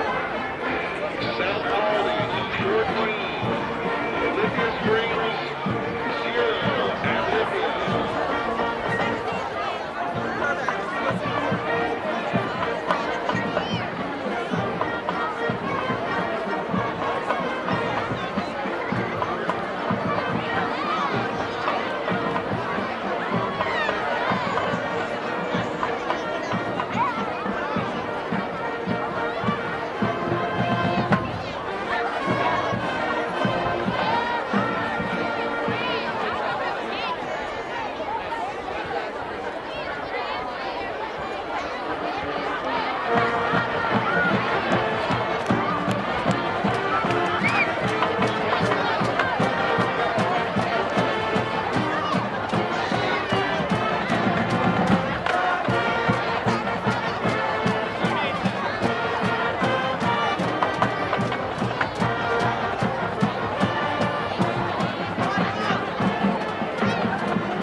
Welcome back to DC Tiger football as they take on Alexander High School Cougars. Only 4 points behind after the first half of play. Yeah, I would think Coach Matt Combs for Alexander, went in at half and said, look, guys, we've got this team on the ropes. It's 10-6. We're 1 touchdown away from pulling off a major upset here in the county rivalry against Douglas County. And, it's homecoming, so, maybe Coach was using that and saying, hey, look, Tigers, it's your homecoming. It's your game. It's your field. Make it count so everybody can go home happy. I think there is one guy that's real happy. He's down on the field right now. Rodney Moreland is on the field with Douglas County's new queen from homecoming. How special is this night for you being named 2010 Douglas County Homecoming Queen? It's very special. I'm excited. I'm speechless. I don't know what to say. I'm still shaking. What advice would you have for any other girl that wants to become homecoming queen one day? Always keep a positive attitude, smile, be nice to others. That'll get you far in life. Thank you so much, and congratulations. Thank you. We're ready for second half kickoff. Ben Oliver with Jonathan Hunt, Rodney Moreland on the field. And it's been a tight one. It's 10-6 right now. And if it weren't for a last-second field goal from freshman Juan Serna, the Tigers may, not be as happy as they look out on the field right now. Yeah, and looks like they let Juan kick off after that 47-yard field goal. Oh, a big hit on the 10-yard line, drove him back. John Robinson really wanted to get beat up on that play. Well, Double effort for him. he got hit about the 16-yard line, driven back to about the 12, and then came back Looks like he got back to about the 15. So Alexander's going to set up shop here. We're ready First for down second half kickoff. in the second Bennett half. Oliver with Jonathan Monk, Rodney Moreland on the field. And it's been a tight one. It's 10-6 right now. And if it weren't for a last-second field goal from the He probably freshman, told them they played a real Juan sloppy Cerna, first half. the That they Tigers needed to may, improve. that they were not be killing as happy themselves as with they penalties. look out on the field they right gave now. Alexander 3 first downs via penalties in the first half, and they just can't continue to do that. They can't let Alexander hang around and try to pull an upset John against the Robinson county really team. wanted to get beat up on that play. What a valiant double effort for him.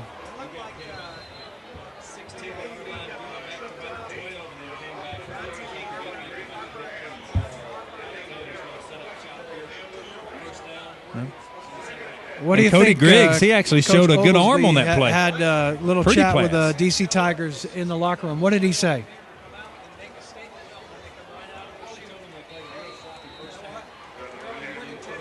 Right.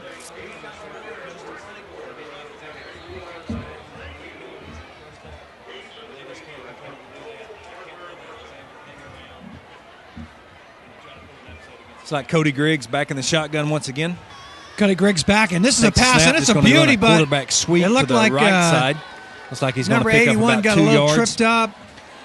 Deontay Harper looked like he kind of didn't know what was going on and where he was supposed to be on that play. Yep. Trey Brown. I liked Trey it. Brown was on the bottom of that And pile. you know We haven't what? It's called his just, name. just like Alexander tonight. come out and make a statement when they come right out of the chute. Hey, you know what? You're only winning 10-6, and Yep, we've the got guy gets more the than credit just that a falls running on the game top going. and gets up first. That's the way it goes.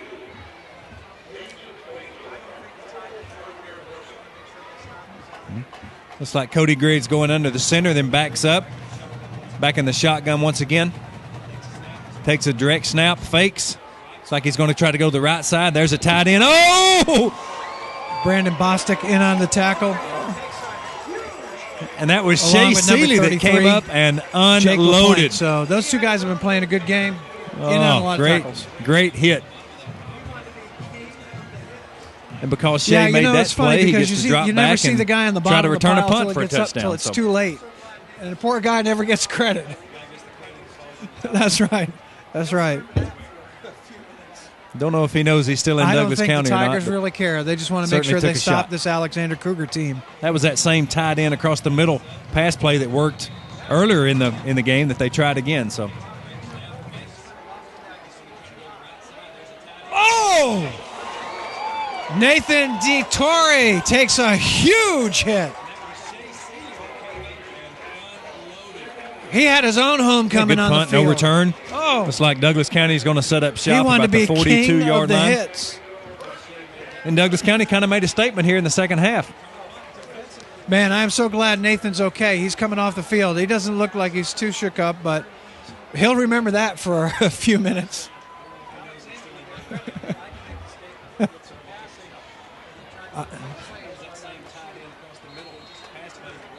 Yeah. We'll see if Douglas County goes back to Brandon Penniman. Well, and Cody just trying to kind of get that running game established here in the second half.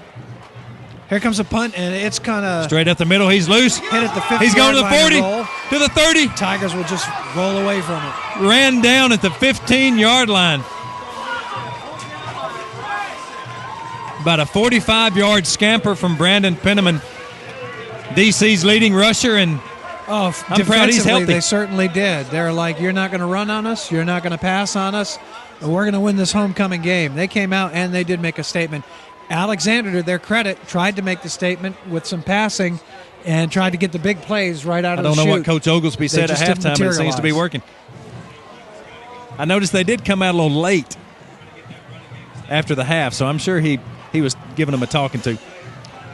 And that's a huge run. He's to the house. And I think pulled so. down by I think Douglas Robinson. County's running game is hard to stop. They showed tonight that they can actually spread the offense a little bit and throw to the outside. Shea Seeley's got some speed. Antonio man, he Glover. saw some daylight, They've and got I some thought he senior was all leadership the way on to this the team house. that I And think will pay Robinson dividends very toward fast. the postseason play. Robinson also plays, wide receiver, so he's got some legs, and he came down with a tremendous tackle, saved the touchdown.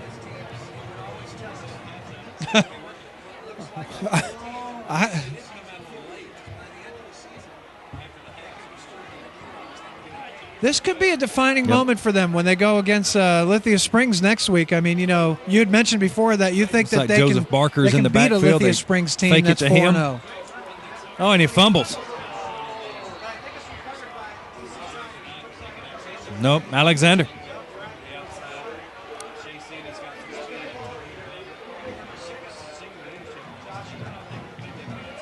Coach Oglesby just has to be sick. Well, you can only get better. I mean, they've stopped them 3 when and my out. dad used to the coach, defense stopped them, and gave I them the played ball on back. one of his teams. He would Douglas always County tell us, drove down the field. don't let what had looks it about like the the weaker 17-yard team line. in the beginning of the season fool you, because by the end of the trying season, to get some extra yards. they could be stronger around than the you 5-yard are, line. and you He think, just gets hey, the we've ball got this stripped. one in the bag. You know, So you're Alexander's right, in a don't bad count 'em out. situation here. They're on the 3-yard line. That's a great run by Cody Devin Griggs Randall, under but the he center. fumbles the ball. But I think it's Backfield. recovered by the DC Tigers. It looks like there's a couple of guys on it. Nope, you're right. Goes the other way. Who's got the ball? Maybe number 6. Josh Doan, I think, jumped on it. Oh, pulling his hair out Looks now. like Javon Kemp Davis was on the bottom of the pile.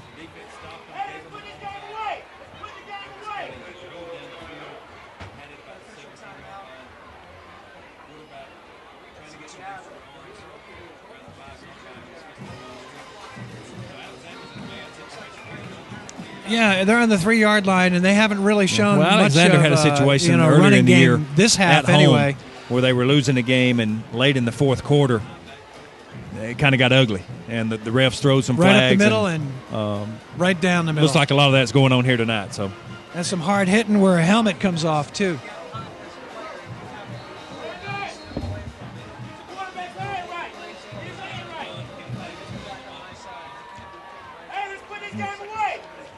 looks like a 2nd and 6 for Alexander. Got official Cody timeout. Griggs under the center. Looks like Reggie Williams. We got some jabbing going on in the the field. I-back. They give it to some Reggie. jibber jabber going on in the field. coming around the left side. Looks like the players Looks are like kind it of was heated tripped up. They're coming out to win this on each Brandon side. Bostic gained a couple of yards. It's like it's going to be about 3rd and 3. I think the DC defense has came out strong here in the second half. Well, even if you get hot as a player, you have to be cool enough to step away from it and know, hey, the play's over. I got to go. I got to get back on my side, and I can't be putting my face up into somebody's grill.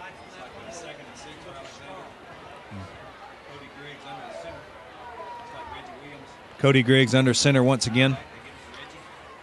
Reggie Williams, the back. They're going to hand it off. He's hit right at the line of scrimmage, and I don't think he got it.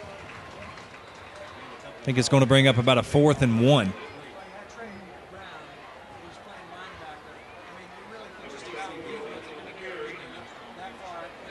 They don't look too bad. I mean, they're not letting up, a couple here, a couple there. So, puts them in a 3rd and 3 situation. Looks If like they can a hold 4th them and here, 2. they'll get great Alexander's field gonna position. punt. The offense, aside from that fumble, looked strong coming out in the second half.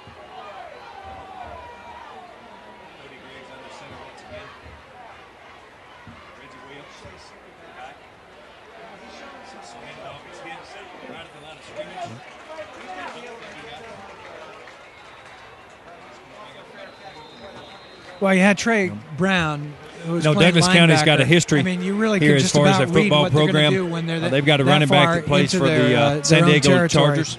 And Michael he knew they Talbot. were going to run, and he also figured the out starting that they were going to quarterback try to for run it off the tackle Naval the left Academy is side, Ricky and he was Dobbs. right played up in their quarterback here. face. And it looks like Rodney Moreland has caught up with the former player Antonio Mills, who graduated from 2001 here from Douglas County, and he's currently running back for Mississippi State. So, Rodney, what do you have? Do you think this team has what it takes to make it to the playoffs? If they can keep that running game going, they'll be all right. That's the only thing I see they missing right there. They got to keep a good running game. That's it. Well, we thank you for still supporting the Douglas County Tigers, Tony. All the time. We'll see you around. Thanks a lot. I appreciate it. Yeah, Joseph Barker, 2 weeks ago he had a couple of quick hitters straight up the middle for big gains. I don't think we've seen him carry the ball all night. But when you got Brandon Penniman breaking tackles like that. Yeah, he's money. He's money tonight. He's coming back in the second half. We're seeing more action with him.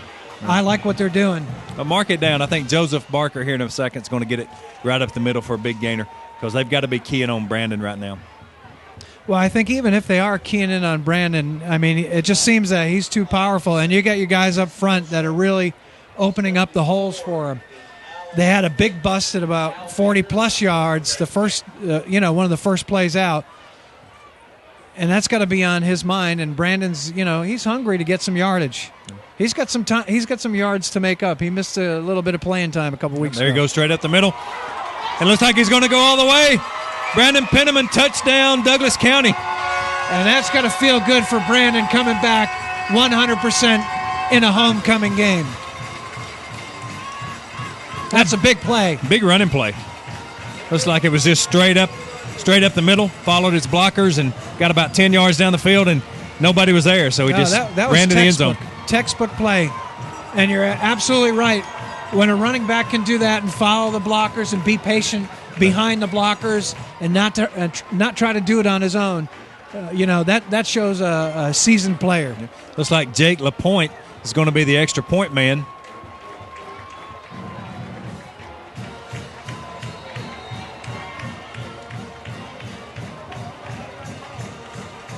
Got a clean snap. The kick is up, and the kick is good.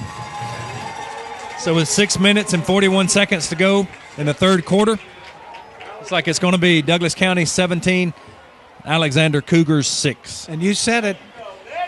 You said it when they came out that they were coming out strong, and so they must have had that good old locker room chat because these kids aren't fooling around in the second half.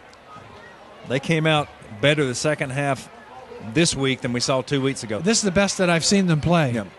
And if they continue to play this way, they're going to head to the playoffs with a team like this. Yeah, if they can stay healthy. You got the three seniors. You got Shea Seeley, Antonio Glover, and you got Brandon. If those three guys can stay healthy, I think they'll do nothing but improve toward the playoffs.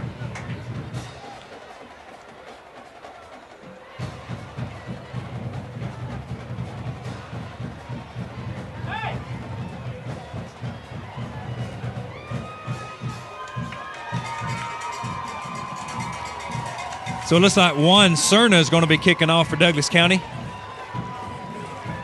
And Juan Cerna is a freshman with a huge leg.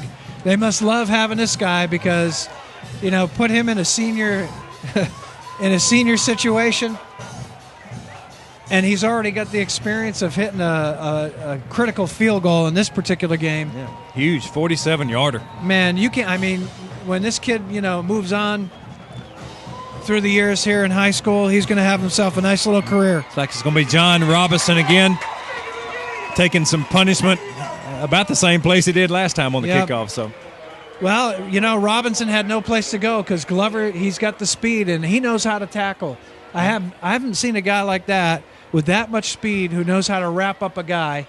And you look at him and you think, man, he's thin and lanky and you could just run over him. And that's not the case with Glover.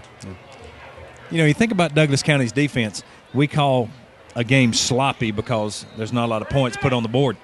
We may not be giving enough credit to that defensive unit from the Douglas County because, they just don't get scored on a lot. Well, Griggs is going to get it up over the left side, and, boy, he's really following the blockers. That's about a 15-yard, 16-yard run, and he moved. Yeah, a little break down there in the defense. But, I continue to see a lot of jawing amongst the players. So, I think both teams are really fired up, wanting this game. No doubt about it. County rivalry.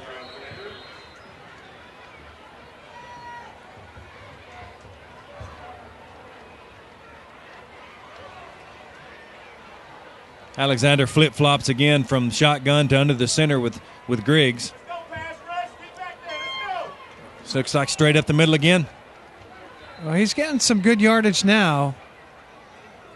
And they're clearing some lanes for Cody. I can't really see where the mistakes are from here. But somebody's pushing some of those guys out of the way. You got Jeremy Bennett right up front, and it just seems like they're running over him right now. Yeah, I think somebody made the statement before the game, Alexander's team may be a little small. They don't look small to me. They don't, no. And they're certainly knocking Douglas County off the line. Straight quarterback up the middle. And he's got legs. Yep. He was one tackle away from going all the way. Once again, Shea Seeley gets up off the bottom of the pile. That's not the man you want making the tackle. No, he should be the last man standing. That's what he should be. And he was that time. He was the last man between they and the end zone. So Alexander showing some guts and class here, driving the ball straight down the middle of Douglas County's defense. They did it in the first half. In the second quarter, they started doing more of this, and they're going back to it. And they have found something that they like about DC Tigers' defense. Number 23, wrapping him up, Robert Hale. Griggs is going to be tired right now. He's run 4 straight plays. And he ran a lot the first half. And where is Evan Wood? He was supposed to be the starting quarterback. I don't see him out there. I haven't seen him out there all night. Number 3 coming into the game, that's Mark Cuevas. I look for maybe a play action here. They've ran the ball pretty much the whole second half. Maybe a fake.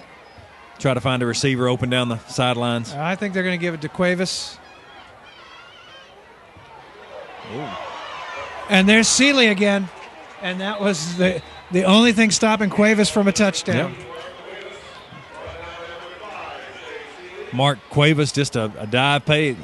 Doesn't look like he's a big kid, but he's got some speed in the open field. I don't know why the defense couldn't read that. I mean, that was pretty plain to see what they were going to do with that. Throw out all your receivers over to the left side, run it back to the right side with your fresh legs that came in. Looks like Andre London comes in, number 24. He's going to be the lone back alongside Cody Griggs. We haven't Griggs seen in the him too shotgun. much. Yeah, he hasn't been out too much. He's going to block up top. That play took a little while to develop. Looked like number 23, Robert Hale, came all the way from the defensive end to tackle Cody. Looks like it's going to bring up around 2nd and 5 for Alexander.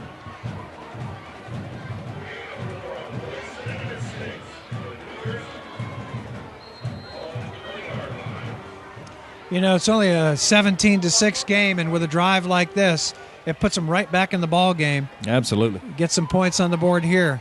Looks like Cuevas in the backfield. What do you think they're going to do? Run we had some movement. Looks like number 34, that's DeAndre Sims for Alexander. Got caught leaning there, so that's going to, I think that's the first or second penalty of the second half.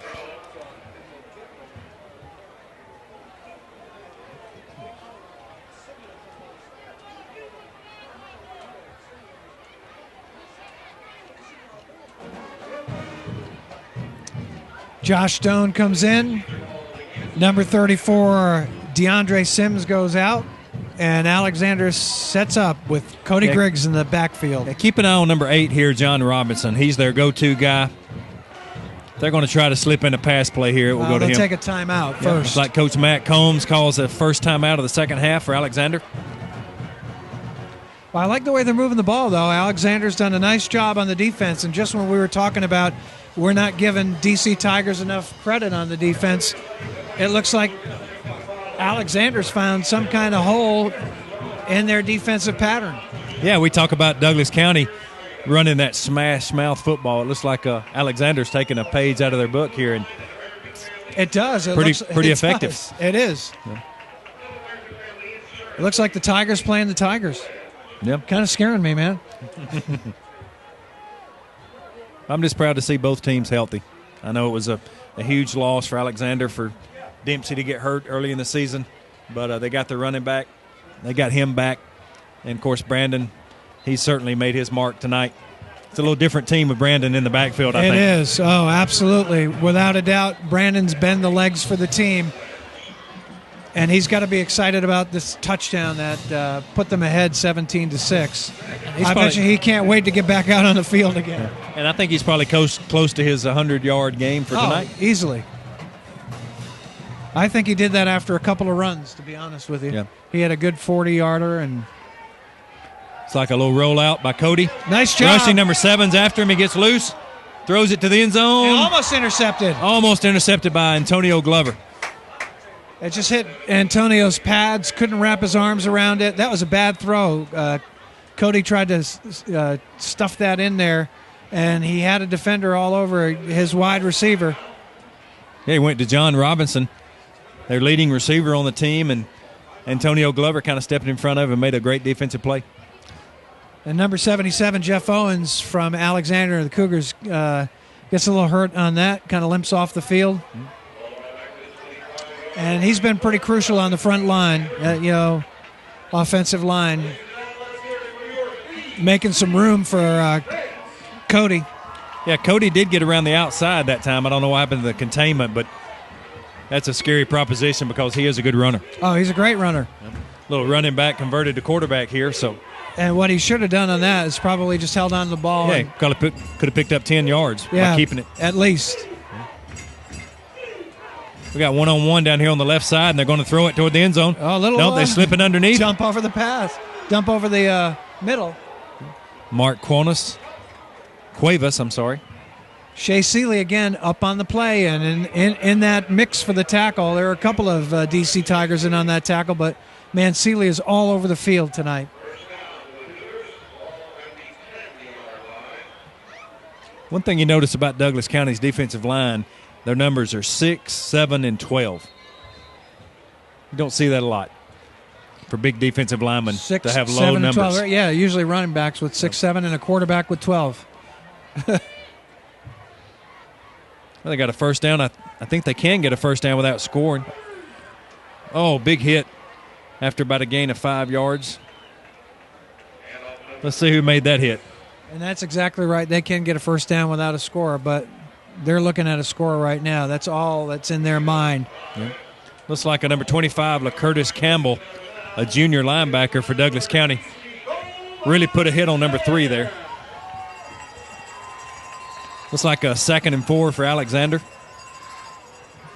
Robert Hale comes out. Keith Radford goes in. Maybe give him a little breather. Looks like John Robinson is split all the way to the right side. One-on-one coverage.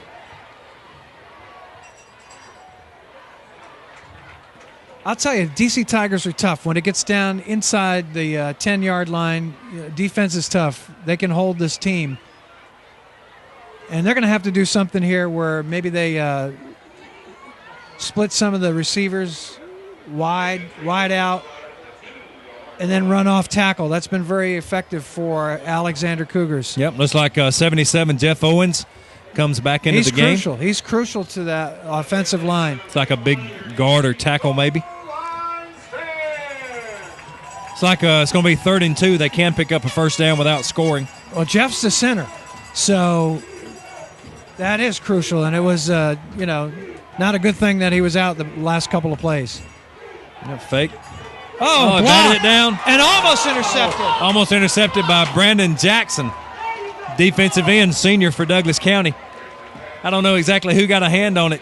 I don't know if it was Javon Kemp Davis or Antonio Glover, but the ball was tipped. I saw number 12 in the back, the backfield like he was a running back, so I'm sure Javon got a little tip on that. So 4th down here. Looks like they're going to go for it.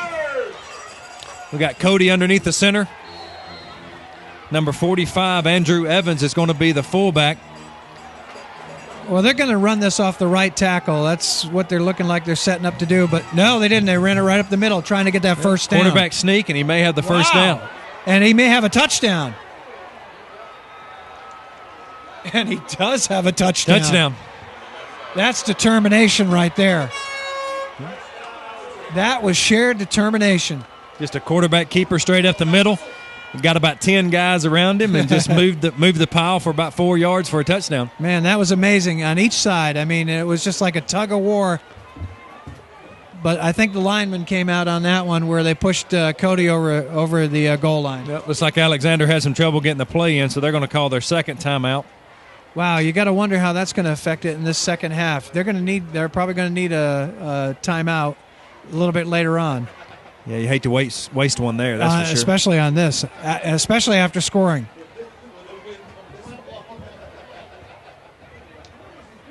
gives the Tigers a chance to regroup. And we've seen them in this position before where they've blocked that extra point. Well, what they may be talking about, if you kick the extra point, you're going to be down 4.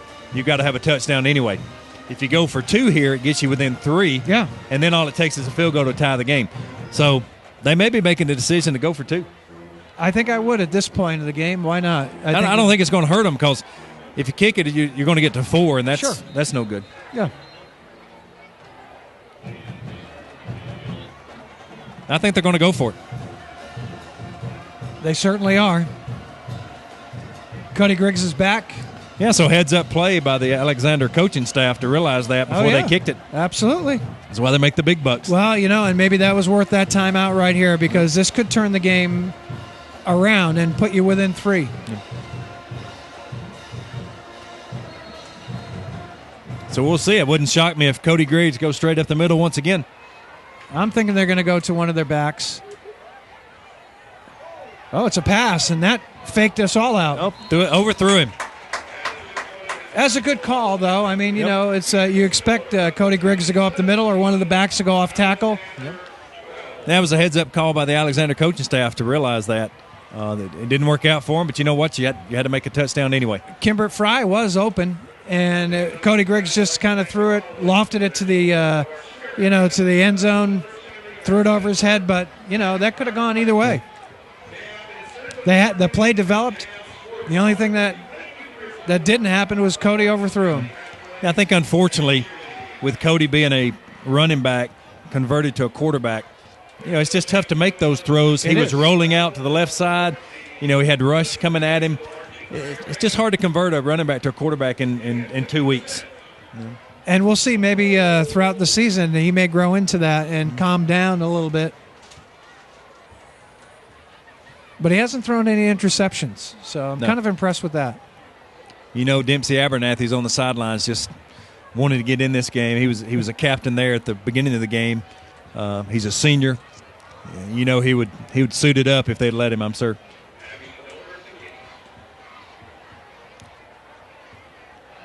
Well, it's a 17-12 game, so it still is a very close game, a good game.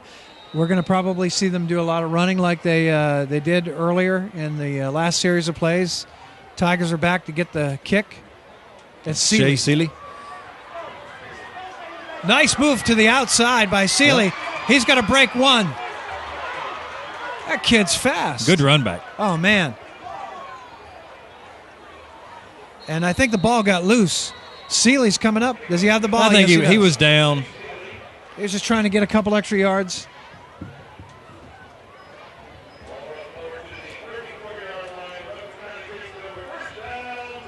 Man, that kid is fast. Yep. So with a minute to go here in the third quarter, Douglas County needs to settle back down, establish the running game once again with Brandon, burn up some clock, get to the fourth quarter. Points certainly wouldn't hurt here. No, I say, you get one more score here, and then I think you're in a good position. But don't discount Alexander. They moved that ball. Where were they? They were on the 3-yard line. Impressive drive. Come Absolutely. on, man. That's 97 yards. I think we jinxed the Douglas County defense. There's Brandon again. Here we go, up the middle with Brandon.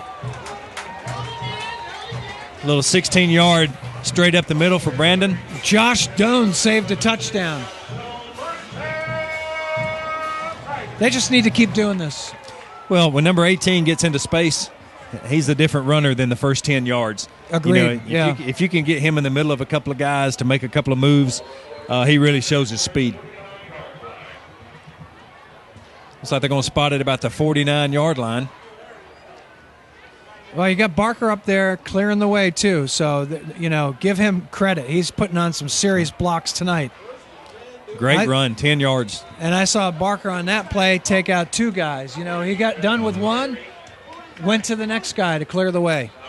2 weeks ago, when Brandon got hurt, they actually gave the ball to Joseph Barker a couple of times, and he's a good runner, too. He's a power runner. He's solid. But I think he's accepted his position here tonight with Brandon being healthy. Absolutely. But you know what? What makes a great backfield is a player that can do that. And, put the ego on the back burner. You're going to block for your star running back. You may not get the credit for it, but your star running back knows who's helping you, who's helping him out. Make no doubt about that.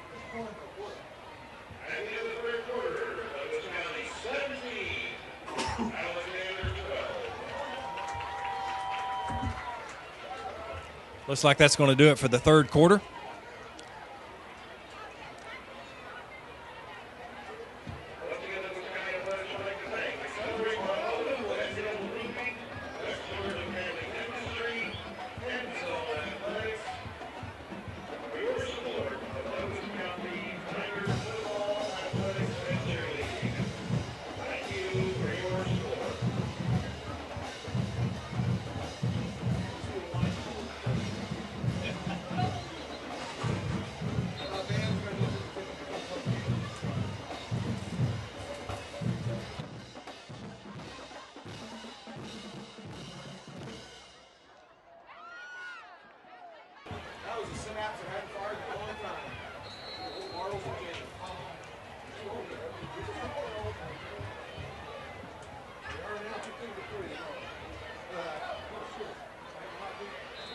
Brandon Penniman up the middle for about a 7-yard gain. That's going to be a first down for Douglas County. Hey, stick to the basics. It's been working. Just keep pounding it. I mean, even if Alexander scores, you just come back and you score right back at them. Yeah, if they just play your game. If they can drive it down the field here, that really shows some confidence. Confidence the coach has in the running game, the senior running back. Well, I think at this point, too, you don't want to make too many mistakes. You know, you can control the game at this point. You're still ahead. They put a good drive. Alexander puts a good drive on you, but if you just keep coming back and you've got Penniman on the outside again, almost a touchdown. Yeah, one man drug him down about the 3-yard line. Josh Doan on the tackle saves another touchdown. Yeah, a little 33-yard pickup for Brandon. I would venture to say he's probably close to 150 yards tonight. At least. So big night for the senior running back on homecoming. That's got to feel good. And especially after coming back after being injured, playing a little bit last week, and then he's in a full game, and he's looking spectacular. I was talking to our sideline reporter, Rodney Moreland, before the game, and he said he's known Brandon all of his life, and he said he's been a tough kid ever since he was a little kid playing Tiger Cubs football. I can't imagine a little Brandon Penniman.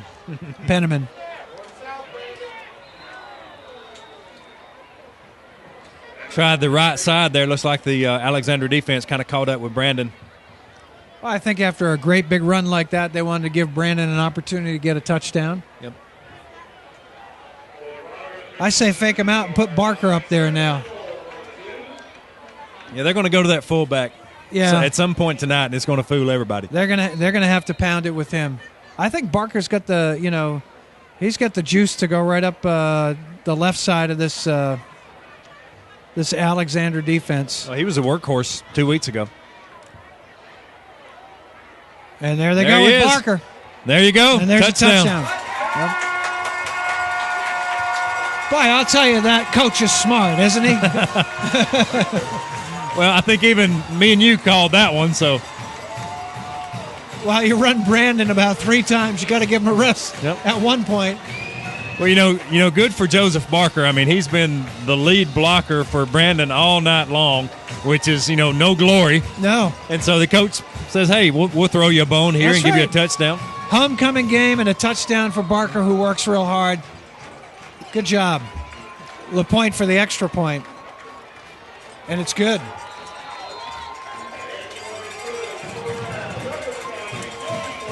Well, that just shows you that the DC Tigers have control of the game. When their offense is clicking, they're tough to beat. The defense is pretty sound, but when they got that running game going, I think Douglas County is going to be tough to beat. It's the consistency, and we're only 5 games into the season, so this is the turning point. After this game, they, if they start to get a little more consistent with their offense, I think you can start thinking about playoffs for these guys. And I think Alexander, they came in 1-4, but they've showed a lot of. I like the way they look tonight. Showed a lot of guts here tonight. At first in the first half, it was a lot of mental mistakes on the Tigers' part, and Alexander took advantage of those mistakes. But I see a team that, has a very strong offense, has very strong running offense, and they found a weakness in the Tigers' defense, and they're pounding it up over the left side, and they're getting some yardage with it. Yeah. I talked to a couple of coaches earlier in the week. They were worried about this game. They said, don't overlook Alexander. And one of them even went back to a couple of years ago when Douglas County was 7-0 and ranked in the top 5 in the state. They traveled down to Alexander. Alexander was 0-7, and Alexander pulled the upset 21-12 or 20-12. Oh yeah. So that can certainly happen. And John Robinson looks like he's going to return the kickoff here. And he's up the middle, and he is breaking tackles all the way up to about the 33-yard line. Man, that kid's good. He's got a lot of speed. And he's playing defense, too. I'll see him out on defense. So, man, they're just wearing him down. Another thing one of the coaches said this week is he didn't want Douglas County to look ahead to that showdown with Lithia Springs, which City TV will be airing next week.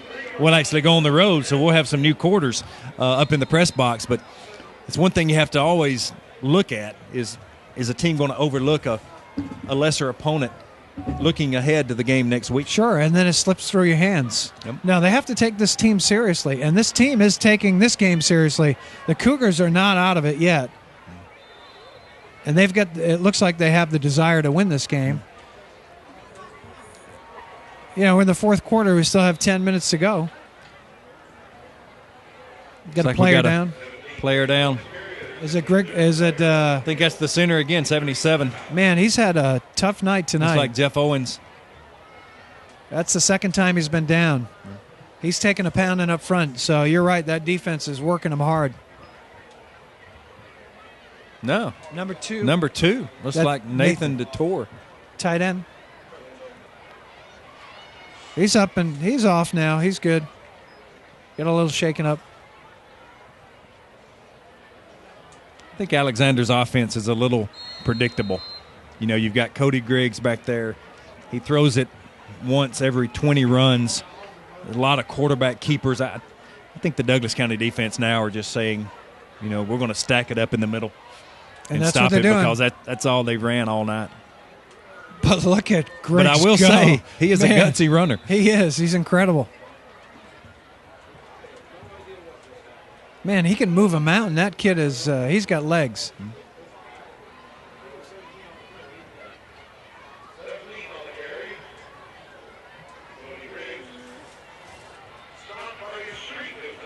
So what's that going to put him about 3rd and 3? Yep, I think 3rd and 3, 3rd and 2, long 2. Gee, who do you think is going to get the ball on this call? Well, they really need to do something here. They don't need to give it back to Douglas County here in this situation. If you do that, Cody Griggs right up the middle. Yeah, but they can't stop him. They know exactly what's going to happen, but they continue to rattle off yardage and pick up first down.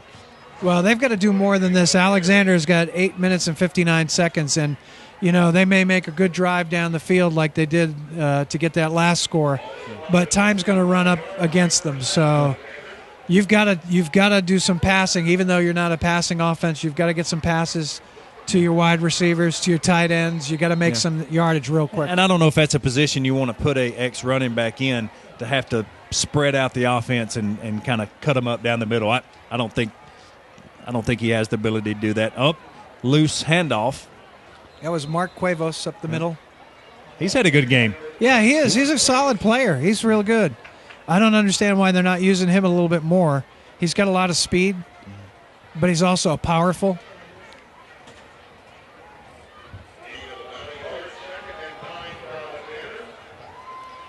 It's going to bring up a 2nd and 9 for Alexander.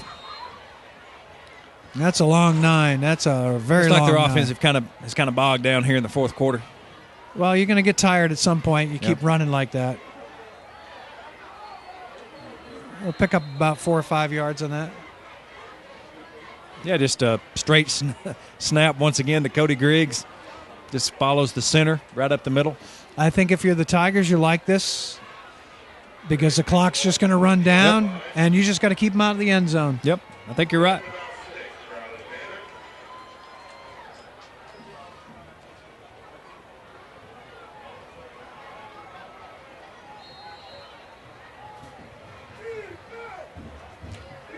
Looks like Robert Hale's coming off the field for Douglas County, along with Carlton Hadley. They're sending Deontay Harper very wide right. We might see a pass on this. We're going to. Yeah, he was going for his number one receiver, John Robinson, down the left side, and once again, it looked like a running back throwing the ball. Yeah, well, Brandon Jackson put a lot of pressure on him, came in from defensive end and kind of scooted in there and disrupted the play.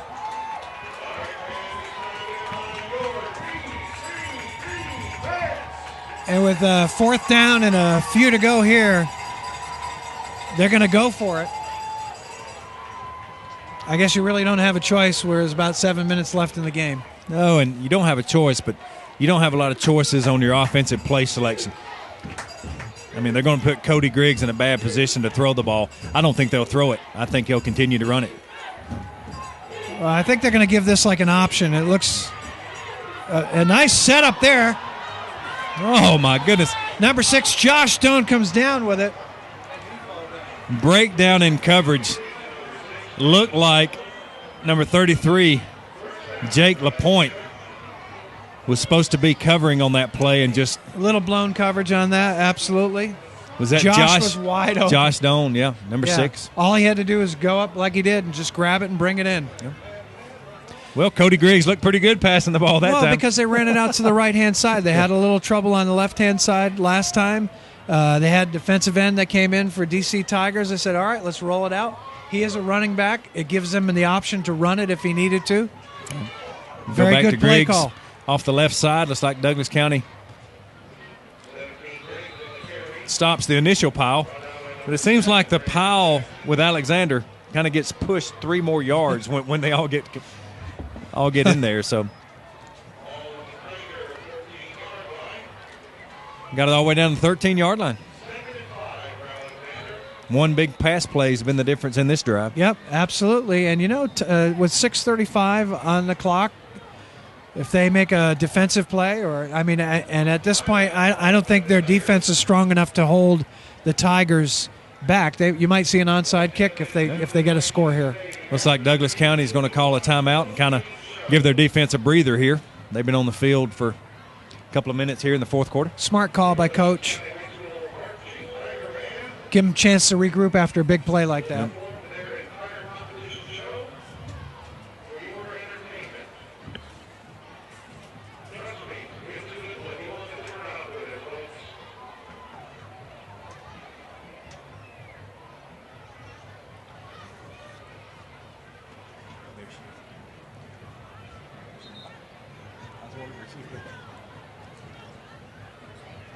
You'll be able to enjoy the game on City TV on Tuesday at 9 p.m., Wednesday 4:30 p.m., Thursday 4 and 8 p.m., Saturday 12:30 and 6:30 p.m.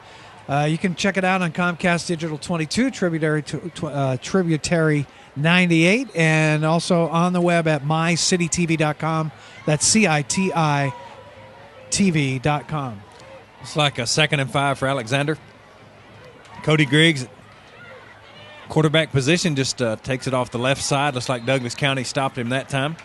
Well, the Good only thing they can't play. do, they can't let go of the ball here. They have to make a score here. They can't fumble. They can't put the ball in jeopardy. Yeah, a mental mistake here would be the death of them. Looks like Javon Kemp Davis came up on the bottom of that pile. He's had a good game. Oh, he's always a solid player. You'll hear his name every game that we call. Another one of those seniors for Douglas County. LaPointe comes out.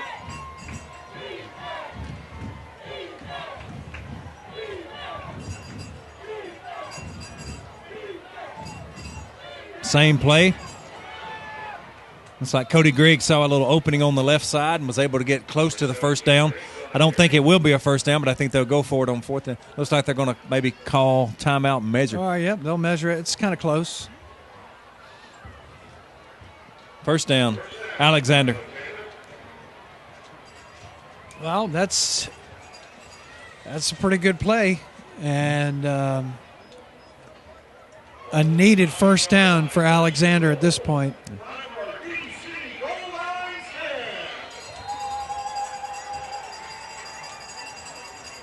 It's like a 1st and goal for Alexander. Cody Griggs up and into the center. Oh, punches it off the right side. Big No run. resistance there. Great run that time. Number 24. Andre London. Man, that dude is big. And I'm surprised I haven't used him earlier in the game. Right off the right-hand side. Power runner.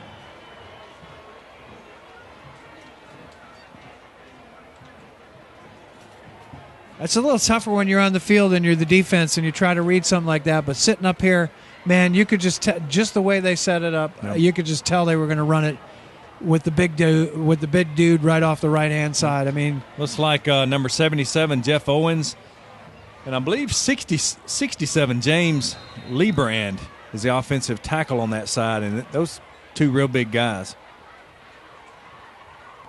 Extra point attempt. Good. Yep. They're really blocking Antonio Glover on that left side. Yeah.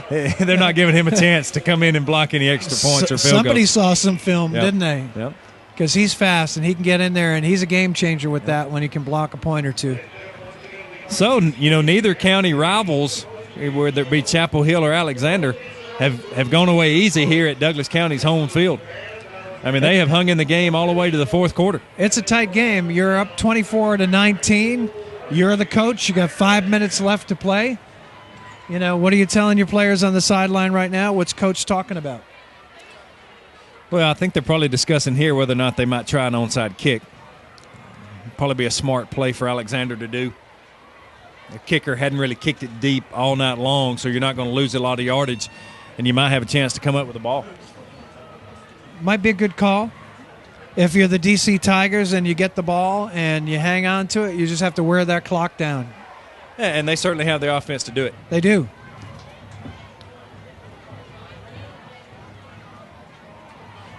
Lithia Springs is playing South Paulding tonight. Both teams 2-0 in the region. We'll be traveling to Lithia Springs next week. But then we've got South Paulding here, the last game of the season for Douglas County. Tough games. Big region games. Yeah, we'll be able to see the region unfold in front of us on City TV. And I anticipate Douglas County, if they stay healthy, improving, and maybe having a shot at getting in the region. So Douglas County has called a timeout on the kickoff. Doesn't look like Coach Oglesby is very happy. And I think Carlton Hadley is the beneficiary of this timeout. So 5:24 left in the game. You got Douglas County on top, 24-19, ready to receive the ball. Good time for them to make sure that they protect just getting on the ball. If they're going to do an onside kick, make sure the big guys get down on it. Are you seeing any hands? I see Antonio Glover out there, so I'm seeing some hands on the field right now. Putting the hands guys out there. Yep. You got Brandon Penniman. He's out there, and he's short. He's up there short. Where's number 38? Vernon Johnson. I think they're anticipating an onside. They are. Maybe here.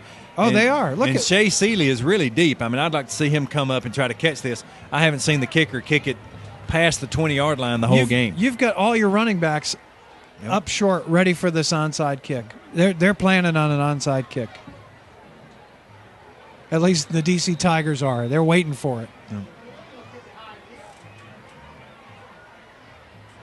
And they'll kick it long. They did.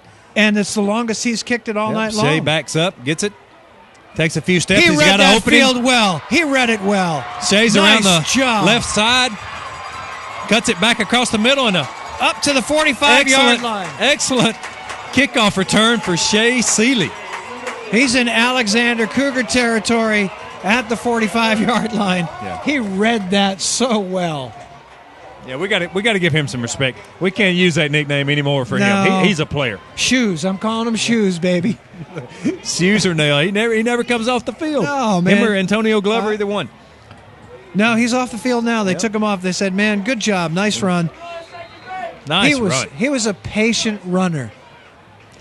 You could see him. You could see the experience. You could see the intelligence where he took that ball. He's like, where's the hole? Where's the lane? Where are my blockers? He anticipated each step. He was 3 steps ahead of the Cougars. Looks like illegal motion or offsides against Douglas County. It looks like big number 74, Spencer Carroll, which is a sophomore, and he's a big sophomore for DC. Looks like he got a little head start there. Got caught. What's the average line you were telling me the 260. first game? 260. Yep. Big boys up front. And DC has a lot of seniors on this team. And as the season goes on, that becomes very important. Senior leadership is hard to find. Absolutely.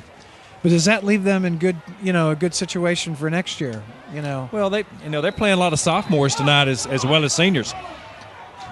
Another timeout for the Tigers. They're throwing their timeouts. They're throwing away their timeouts. Yeah, well, thankfully you're in the lead. If you were behind in this situation and burning timeouts on receiving a kickoff, and then here it looks like they had too many men on the field or not enough men on the field, it doesn't hurt you as much as if you're trailing in the game. And I think Alexander still has 2 timeouts, so they're in good shape. But Coach Oglesby, he pretty much snapped after that one. He was not happy about that one. After a great run like that, great field position, definitely in command of the game, and then to do that little mental mistake, and that's the thing that's the game changer most of the time for the Tigers, making those little mistakes like that. They become big mistakes. Yeah, well, kind of the same situation for DC with Chapel Hill. There's 5 minutes to go in the game. All they had to do was get a couple of first downs, run out the clock.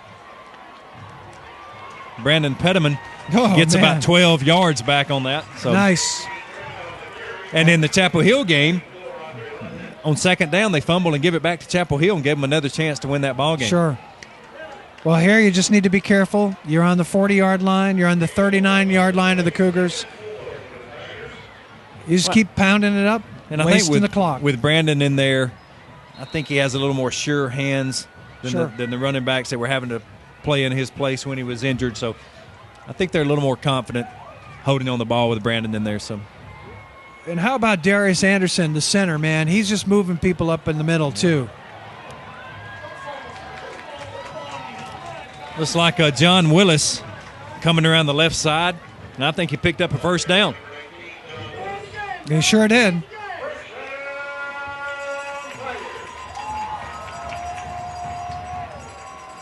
Yeah, the big center, Darius Anderson. Of course, we called him Biscuit last week, and I didn't hear any complaints at all from anybody. So good. Well, I guess we can continue to call him Biscuit. I think they just put up 4 points for the Cougars. Wasn't it 24-16 seconds ago? Number 10, wide open. There you go. Devin Randall. Over the right side with nobody in sight. Everybody went to the left. The running backs went to the left. He kind of just stayed right in the middle and cut it back to the right side for a little 31-yard rushing touchdown. Where's the replay? Where's the replay, man? I want to see that again. I'm sure we can show that replay on City TV. So you'll be able to see it Tuesday We'll dial night. that up. How about that? Tuesday, 9 p.m., Wednesday, 4:30 p.m., Thursday, 4 and 8 p.m., Saturday, 12:30 and 6:30 p.m. Catch it at Comcast Digital 22, Tributary 98, and, of course, at mycitytv.com. So the extra point is good. That's Jake LaPointe. And so basically tonight, everybody has gotten into the action. We had a rushing touchdown by Brandon Penniman. We've had a rushing touchdown by Joseph Barker. And now a little 31-yard rushing touchdown by Devin Randall. You want to mix it up. You want to give everybody in the backfield a chance to score. Well, it is homecoming. Yeah. So you kind of want to spread the love around. So, right. So Douglas County has done that tonight. All right, it's 31-19. They fixed the scoreboard again. They were messing my head up. We have 4 minutes left to go. And I'd say, safely say at this point, the Tigers are in control.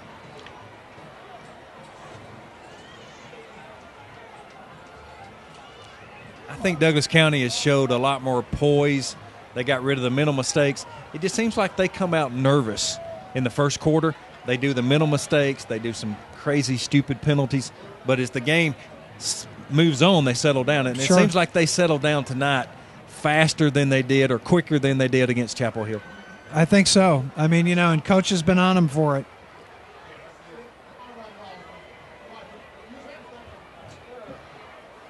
This will be a nice win. If they get this will be a real good win for the Tigers.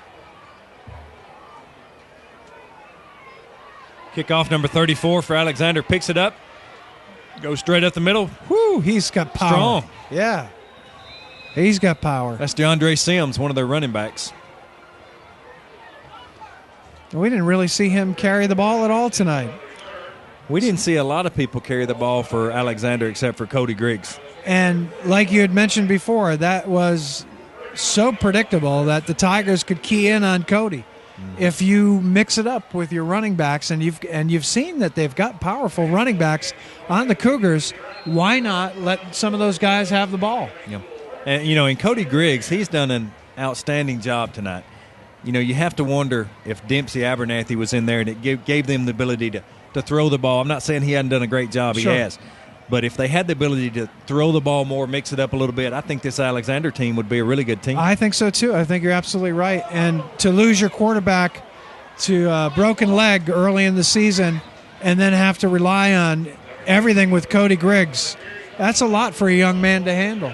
Yep. Well, Dempsey is also the starting shortstop for the baseball team. Alexander, as well as Douglas County, outstanding baseball program down there. They have some athletes at Alexander. They won the wrestling state playoffs or state championship last year. In 2000, they won the cross country state championship. Matt Capps is a pitcher that's currently pitching for the Washington Nationals, having an excellent career in Major League. Now, that's that same throw that Cody made for a long gain in a series of plays not too long ago, almost intercepted this time by the Tigers. Yeah, I'll correct myself there. Matt Capps is playing for the Minnesota Twins, which are now in the playoffs, but he went to school at Alexander High School, so a school that has some talent. Oh, yeah, you can see it. Oh, you can see it for sure. And, they got a first-year coach. I don't know if we mentioned that. Matt Combs is a first-year coach. He's just taking the program over. So I think he's got a lot to work with. I think he'll build a program. Yeah. He's got some good players on the team for sure. Robinson is wide. Griggs is back. Big rush. Sacked. Woo! Number 12 up the chute. Javonte Kemp Davis. Yep, defensive end on the left side. Just nobody blocked him. Just left Cody back there. Right up the middle. Hanging out to dry. Man, you got to give it to Cody, man. He's a tough player because he's been getting hit hard tonight. Yep. He's going to need some Bengay tomorrow, that's for sure. That's going to bring up about a fourth and a half a mile for Alexander. That was an Aspercream moment. About to go into 2 minutes here from Tiger Stadium, Homecoming 2010 on City TV. About 4th and 22. It's like he's going to roll. Number 7. Oh, big hit. Number 7. Brandon Jackson. And there's another senior for the Douglas County team. All right, don't celebrate too much, Brandon. Yeah. I think Brandon went to the homecoming dance a little early. That's right. A big play. Came all the way from the other side of the field. That was huge. Chased down Cody Griggs, which is not an easy thing to do. But Douglas County gets the ball back. Looks like the ball is going to be around the 19-yard line. All they have to do is run out the clock. A big county victory, a region win. They're not going to run out the clock. They're going to score. That's what they want to do. They've got number 3, Ellis Richardson in. That's sophomore quarterback. Nice job by the coach to put in some extra players that give him some time. Well, there's a fumble, but he was down. Boy, and he took a Cirque du Soleil trip to the turf. Got undercut, I would say. That was Jermaine Burrows. So you see that coaches put in, some of the younger players. Yeah, we saw Jermaine Burrows a couple of weeks ago when a couple of guys got hurt. So yeah, he's fast. He's got a lot of guts. But boy, sign him up. On America's Got Talent. He can go to Las Vegas, have his own show after that one. Little fumbled snap. Yep. By the sophomore quarterback. Looks like there's a scramble. Looks like Douglas County has recovered. Looks like they recovered and actually picked up about 3 yards. Good for them. 3rd down. Yep. About 7 to go. Well, we could be looking the future of Douglas County quarterback Ellis Richardson, number 3. He's a sophomore. And you see, you don't have a lot of time to work with the center in a situation like this. So for him, it's hard to estimate exactly where he's going to be. Yeah. Well, I will give him credit for this. He's something in his count has pulled him off sides twice tonight. Yeah. So I like it. Yeah, seems like he's doing the herky jerky, like, hey, what? Yep. It's like, and they're popping offside for him. So that penalty helps. Gets us a 3rd and 1 instead of 3rd and 6. I'd like to see him get a good play here. Give him some confidence. Nice handoff. Jamone Burrows once again off the left side. Looks like he picked up about 4 yards. Hey, he's running down the clock too. But did he get out of bounds? Yeah, they stopped the clock. So he got out of bounds on that one. And we've had 3 different Douglas County players score tonight, so it'd be nice to make it 4. And the score is really not going to represent, a runaway game. I mean, Alexander has played a pretty decent game throughout the night. He did. A lot of heart.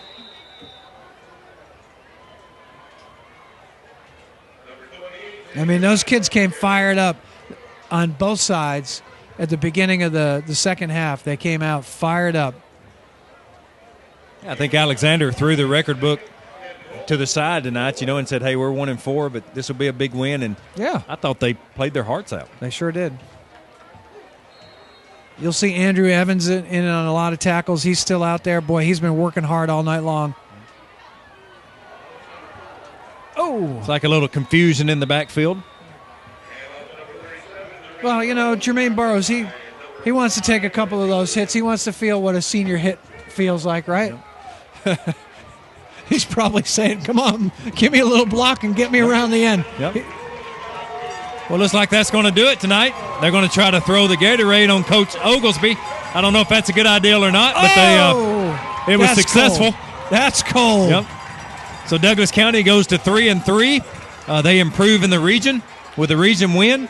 They're undefeated in the county, and it certainly sets up the showdown between Lithia Springs next week on the road at Lithia Springs. And you mentioned, as far as Lithia Springs is concerned, if they're wounded from a Spalding loss, they're going to be in there hungry. It's going to be a good game. It's going to be a fight. But great to get this win at homecoming, 31-19. Some great running from Brandon Penniman. He is back. He looks sharp out on the field tonight.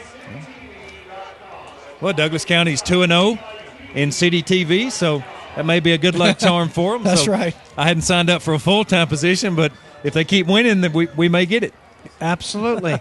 Listen, if you happen to bring the relatives around the television set, make sure you get there Tuesday at 9 p.m., Wednesday at 4:30 p.m., Thursday 4 and 8 p.m., and Saturday 12:30 and 6:30 p.m. And you can watch tonight's game on Comcast Digital 22 or Tributary 98. Also on City TV Sports at the web at mycitytv.com. That's mycitytv.com. Coach, how pleased are you with this win tonight after that heartbreaking loss you had last week? Well, it's always good to respond back with a win. Our guys worked hard all week and responded well. Alexander's a much improved team. They've improved each week. Your hat goes off to them. But our guys responded and they played the kind of ball that we ask them to play. They leave everything on the field. Do you think this is going to get you back on track for a playoff run? We hope so. That's what our goal is. Well, thanks a lot, Coach, and congratulations on a big win tonight. Here with the two unquestionable leaders of this Douglas County football team, Shay Seeley and Brandon Penniman. Shay, how pleased are you with the performance of the team tonight? Well, the first half we didn't do so well offensively. We were a little bit not playing DC ball completely, lack of discipline, but we definitely pulled it together, as you can tell from the score second half. So are you looking forward to going down to Lithia Springs next week? Oh, yes. I always look forward to playing Lithia Springs because I went to middle school with a lot of those guys, and it's just going to be a good game. Always has been. So, Brandon, you had a great game tonight. How's that injury? I understand you had a bit of a hip problem the last couple of weeks. I'm okay now. I had a little hip pointer last week, but we had to work through it. Had to make sure we come out and represent for DC, represent for my team. All glory go to God first, though. Can you give us a description on that long run you made back there? My offensive line set me up perfectly. I read the hole, and then I had to bust through it and make something happen. But all credit, all glory go to God and my offensive line, because they did it. It wasn't me. I just reaped the benefits of them. They're perfect blocking. I just run through the holes. I just reap the benefits. It's not me. Well, we thank both of y'all guys a lot for giving us this interview. And hopefully you'll get down there at Lithia Springs and do what you got to next week. Yes, sir. Well, Monk, we certainly saw a great homecoming game here for Douglas County tonight.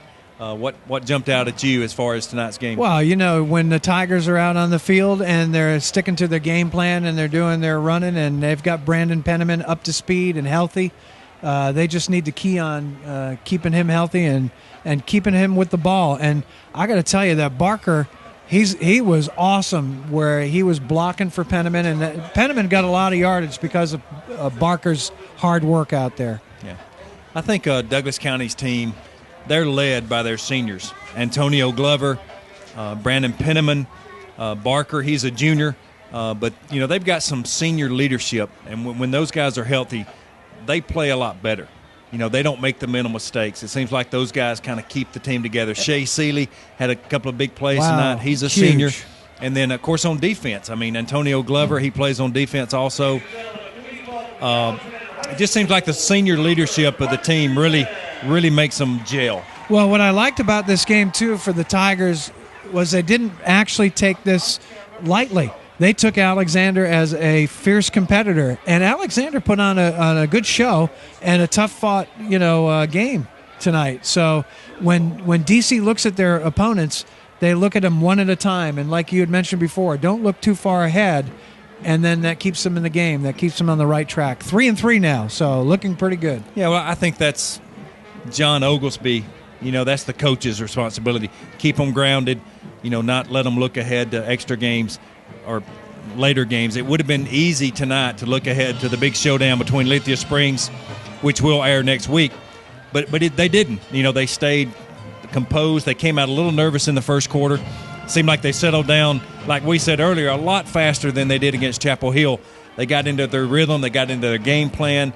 The players responded. The senior players made some big plays, and that was the difference here tonight. And they listened to the coach a lot. You could see that the coach stepped up a couple of times throughout the game where the players could have lost their heads. They went into the locker room, came back in the second half. They almost seemed like a different team. So coach must have set them straight and said, look, you guys are a good team. You guys can win. You guys have to stick to the game plan. You have to keep your cool. You talk about your senior leadership. Seniors, you need to step up. You need to lead the team to the victory. And so they put it together in the second half, and they dominated. Yeah, and you got to give credit to Alexander. I mean, Cody Griggs, I don't know if he's going to be able to get out of the bed tomorrow because, he probably carried the ball 35, 40 times he sure tonight. Did. Yeah. And a real gutsy kid, a former running back that was thrown into the quarterback position because Dempsey Abernathy got hurt. But you got to give those guys credit. First-year coach, Matt Combs, looks like he had that team playing really hard here on the road. So overall, it was a great county game. Douglas County improves to 2-0 in the county. They're going to improve to 2-1 in the region, and just sets up the showdown next week at Lithia Springs. That's going to be a big region game. Can't wait for that one. And you've got a strong Douglas County, very confident Douglas County Tiger team going into that game. We're going to take a break. When we come back, you'll see the marching bands from the DC Tigers and the Alexander Cougar football teams.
We're here with Jack Shanae. Zach Shanae, he's the 2010 homecoming king for Douglas County High School. Zach, could you tell us a little bit how it feels to be the homecoming king? It feels really fantastic. It feels great. You know, all my friends and all my peers, they voted for me, and I'm really proud of them. You know, it was my friends for 4 years, and it's really awesome. Great feeling, great feeling. So, Zach, is this something you'll always cherish? Yes, sir, it will. I'll remember this for the rest of my life and tell my grandkids and my kids about this one day, so it's pretty awesome. Well, we appreciate you coming and giving us an interview on this, Zach, and good luck in your future, okay?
50-50 to 122. 15. If you have...